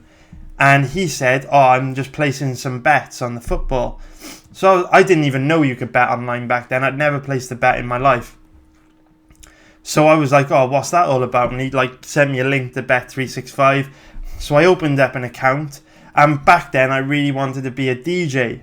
Like really, really, really badly wanted to be a DJ. And even back then it fascinated me how with sports betting, it just fascinated me how, like, if you go to a casino, right, and you go play roulette or craps or blackjack, when you bet, the outcome's kind of out of your control. But in sports, it made me think, like, theoretically it would be possible to win money by only ever placing bets or win. It's kind of have me described. The way I look at it is, it's very plausible that if there's 50 events on MMA in a year and you only bet on one fighter you felt super confident in on every event, you could win like 50 bets in a row.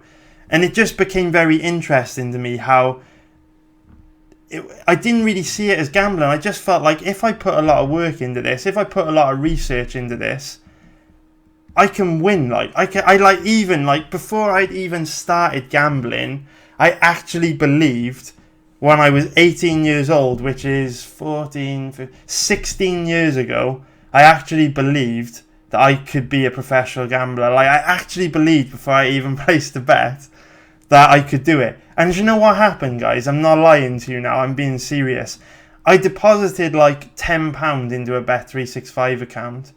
And I'm a massive football fan. I don't know if you can see I'm wearing a Cardiff City tracksuit here. Unfortunately, we got relegated today, but it is what it is. And I used to go to like every Cardiff City home and away game. I was balls deep in football. And I deposited £10 into a Bet365 account. And back then I wanted to be a DJ really bad. And I managed to grind that £10 up. My first ever deposit. I never forget, I managed to grind it up to £180. Enough money to buy a second-hand Vestax mixer off eBay. My first ever deposit, I turned from £10 into £180 betting on football. And I even remember what website I used to do my research. I wonder if it's still here. It was called Soccer Vista. Wonder if it's still around. Let's have a look. Wonder what it looks like now. So it still looks like shit. It looked way worse 16 years ago. But yeah, I used to use this website, Soccer Vista, and I would bet on any leagues, and I would just look at win-loss records like this. I would proper wiki cap them, exactly like how I criticise people do with MMA. I would just get balls deep in wiki capping. I'd be like, oh, you know, check this out, Kine. Yeah, they're doing all right, decent little bit of form here. Green Camp is struggling. I'll put a cheeky little bet on Kane, you know, that sort of thing. And I just grinded my money up from £10, £180, got a Vestax mixer. And really speaking, I've always done great on sports betting. I really have. Like, I'm not lying. I'm not taking the piss. I got nothing to gain from lying to you, but I've always done pretty good just through being like sensible with money and doing like basic research. So for example, I made a lot of money on football this year. I don't put that much research into football, but I've been playing football since I was like 4 years old. I've watched football my whole life, so I've done well betting football this season. I've made a hell of a lot more money than I've lost. I've actually probably made more money betting football this year than most people earn from their day job. And what I'm actually going to do next season, there's no point in me doing this now because the football season's over. And in June, July, well, June and July, we've got no football to bet on anyway. It's pointless.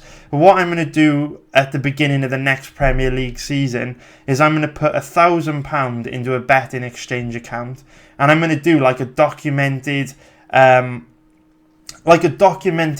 challenge on YouTube, where I'll maybe record like one video every 2 weeks or one video a month, like documenting my journey, where I won't actually give you my bets because it's way too much work for me on top of the UFC, but I will document the journey of this betting account and just basically documenting what can be achieved with like discipline, good money management, and very minimal basic logical research. And I can talk about the kind of research that I do for football, but I reckon if I deposit £1,000 in at the beginning of the season, I bet it'll have way more in it by the time the season ends, like way more. So I'm going to start that. But then after football, I became fascinated by online poker. So the thing that drew me to sports betting in the first place was, I can control what bets I place, and I can control only putting my money in strong positions. And when I learned about online poker, I was like, I'm basically playing against another person.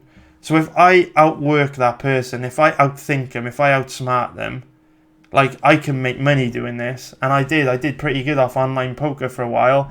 And I did have a mentor as well. I was sponsored to play for a while. This was 14 years ago. So very, very early on when I began gambling. So I was around about 20. I was in my early 20s. Did that for about 2 or 3 years. But even though I was doing well at online poker, problem with online poker is, as you'll know if you've ever played it at a high level, in order to make a profit on online poker, you have to play for a very long period of time. You have to spend a lot of time at the tables. And in my early 20s, my wife got pregnant with our son now, who's now 10 years old. And you know what it's like when you've got a baby, you need a consistent income. You can't spend like 10 hours at a computer every day. You've got to look after the baby. So online poker just wasn't possible having a young child. So my career there came to an end. But that gave birth to betting on MMA. Because what happened was, when I was like 18, I used to love watching The Ultimate Fighter. It was on a channel over here called Bravo. But then as time progressed, it was difficult to watch a UFC in the UK. It wasn't really televised back then. So I never really used to watch it. But then when we were living at home with our parents when my wife got pregnant, and then we had to move out and get our own place. So obviously we had a baby on the way. So obviously the baby would be like waking up in the middle of the night and all this stuff. So I'd get up with the baby to like feed him, look after him. And I'd be like flicking through the channels like 2, 3, 4 a.m. in the morning. And the UFC would be on. And then I just got into like the UFC, started watching it with my kid. And not watching it with my kid, he was like fucking 6 months old or something, but it was on while I was like looking after him. And then to make it more interesting, I started like betting £5 on every fighter on a card. So I literally, exactly what I did with the prop bets, I go through every single fighter, bet I think Smith's going to win £5 on him, I think Adam's going to win £5 on him, Nelson £5 him, Taylor £5 on every fight to make it more interesting. And then I found that some weeks I'd make a small profit, some weeks I'd make a small loss, but most of the time I'd float around break even. So then I thought, what would happen if I only bet £5 on the fighters I felt most confident in? So this weekend it might be £5 on Cerrone, £5 on Dvalishvili, £5 on Swanson, or £5 on Taylor, yeah? Might do something like that, £5 on Adams. And I found that the tighter I got, the less bets I placed, the more money I made. And then I just consistently started to make profits more often. And I've just worked my way up from then, going from betting £5 on every fight now to thousands on every fight. It's just started like that. So that's basically my gambling life story. Not that interesting, but that's how I got into it. So it's about 30 minutes before the event starts. So I'm going to wrap this up in a minute, guys, so that I can finish off my DraftKings team. So I'll try and get through as many questions as I can now.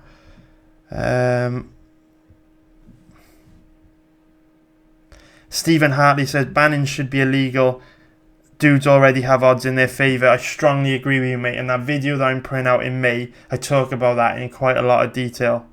So Canwell and Luca has said, did you ever get banned from Bet365? Yes, mate, I've been banned from Bet365 many times. In fact, I got banned from Bet365 last weekend, which is basically what this video is going to be about. That's coming out on the 20th of May. Rodrigo Sard said, can they ban you for no reason? Yeah, they can ban you for whatever they want.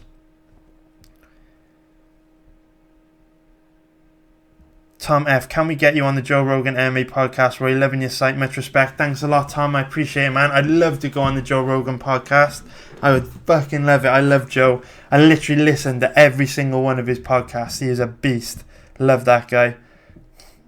And Stephen Hartley said, you need about 500,000 subs to get on Joe Rogan. Yeah, that's true, man. I got a long way to go. So WrestleMan UK, do you think some people are favouring Iaquinta because of the Kevin Lee win? Yes, definitely. People don't really do any homework on the majority of people don't do any homework on the bets they place. They really don't. All they do is scan win-loss records and make their mind up based on that. So the majority of people will think Iaquinta will win because they'll see that he caused Kevin Lee and Khabib big problems. They know Kevin Lee and Khabib are two of the best fighters in the lightweight division, so they'll automatically assume Iaquinta is going to cause Cerrone a problem. What they don't understand is that styles make fights, and the skills that Lee and Nurmagomedov bring to the table are very different to the skills and threats that Cerrone brings to the table. So it's different styles, and that's why wiki capping can get you into so much trouble. So yeah, I definitely think people are favouring Iaquinta because of the Kevin Lee win, but it's a completely different type of matchup.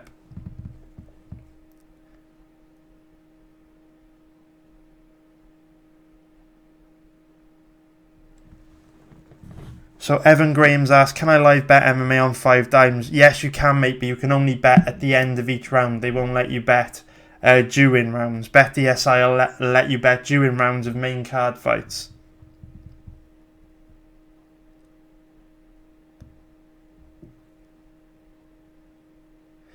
WrestleMan UK has said, do you live bet in your office? No, mate. This is my office here. I live bet in my living room because if you watch the fights on a stream, there's a delay. There's like a 30-second to 2-minute delay on ESPN Plus or UFC Fight Pass behind the televised broadcast on BT Sport in the UK. And obviously for live betting, you need to be watching the fight as it happens to make the best betting decisions. So I go into my living room where I got like a big TV and like a cable TV setup for live betting. Thomas says, do you offer multi-accounting tips to elite members? Yes, I do. That is a big part of the service.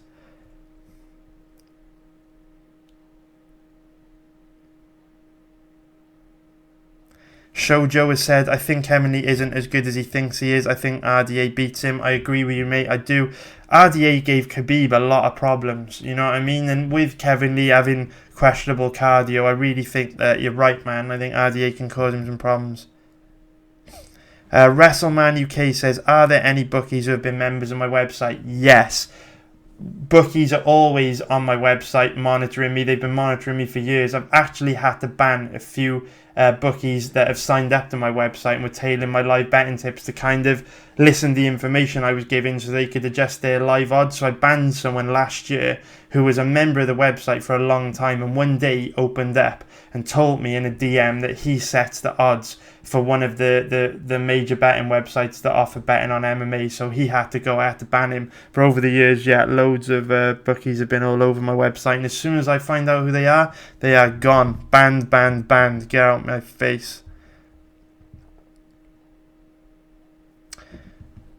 So Tony Picks MMA has said, top 3 safest picks for a parlay. I would go with safest. See, safest is different to a good bet. Because, for example, I think Swanson and Cerrone are 2 of the better value bets on the card, but they're certainly not safe, if that makes sense. So if you want safe bets, I would go with Davashvili, Kiazon, and Taleb. But that's not where the value is. If you want value, I would go with Cerrone, Swanson, and Dvalishvili. If you want safe, I would go for Dvalishvili, Chiazon, and Taleb. So sorry guys, I just rushing through these questions to try and get through as many as I can. So I've got to stop soon to go do my DraftKings team. So Joe Blaylock has said, surprise Henry Cejudo is an underdog against Marlon Moraes. Do you agree with Henry being an underdog? I'm not sure, to be honest, mate. I've got to go back and try and watch some footage of Marlon Moraes wrestling. Yeah, I'm not too sure. So JJ is also one of my elite members. He's saying, I'm trying to pay you, Chris, for next month, so there are no problems. Can you tell me how, please, mate? Just DM me on the website, man. DM me. I'll be, as soon as this stream ends, I'll log on to the website. Just DM me, mate. We'll sort it out. No worries, bro. Rodrigo said, make a video showing us your DJ skills, mate. Oh, I would love to. But I haven't got any skills. I'm terrible.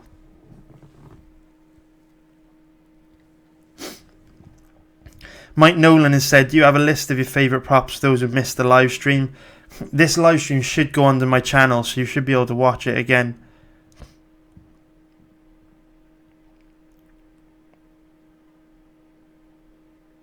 So Hazel D. Comamond has asked, do you lose all your money when they shut you down? No, that is one good thing. When you get shut down by a betting website, they always let you get your money. Like I say, I've been betting on sports for 16 years now, and I've never had a case where a betting website has refused to give me my money. And I'll show you what happens in the video that's coming out around about 20th of May. What happens when you get shut down, how you get your money out. Thomas Molyneux asked, Macy and Walt Harris parlay.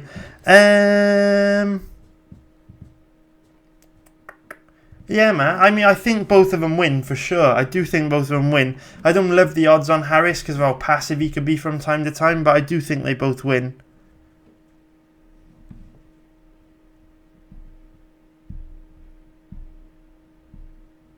So Auto Roadrunner said, you've got the same story as me, man. That is quality. That is quality, man. Hopefully, you are crushing it as well, mate. Fingers crossed you're crushing it. Hopefully, you make a killing tonight, man. William Apted has said, is it worth betting on Khabib when he fights Dustin? It really depends on the odds, man. Really depends on the odds. Just take a look if they're out.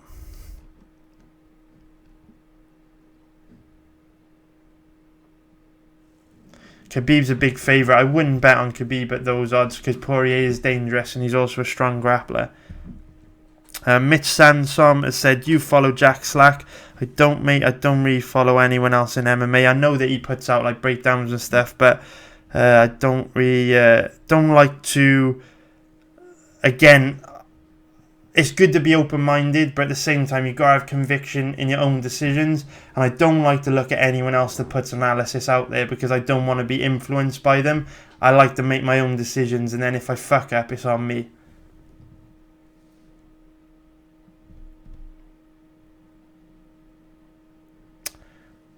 So that is it, guys.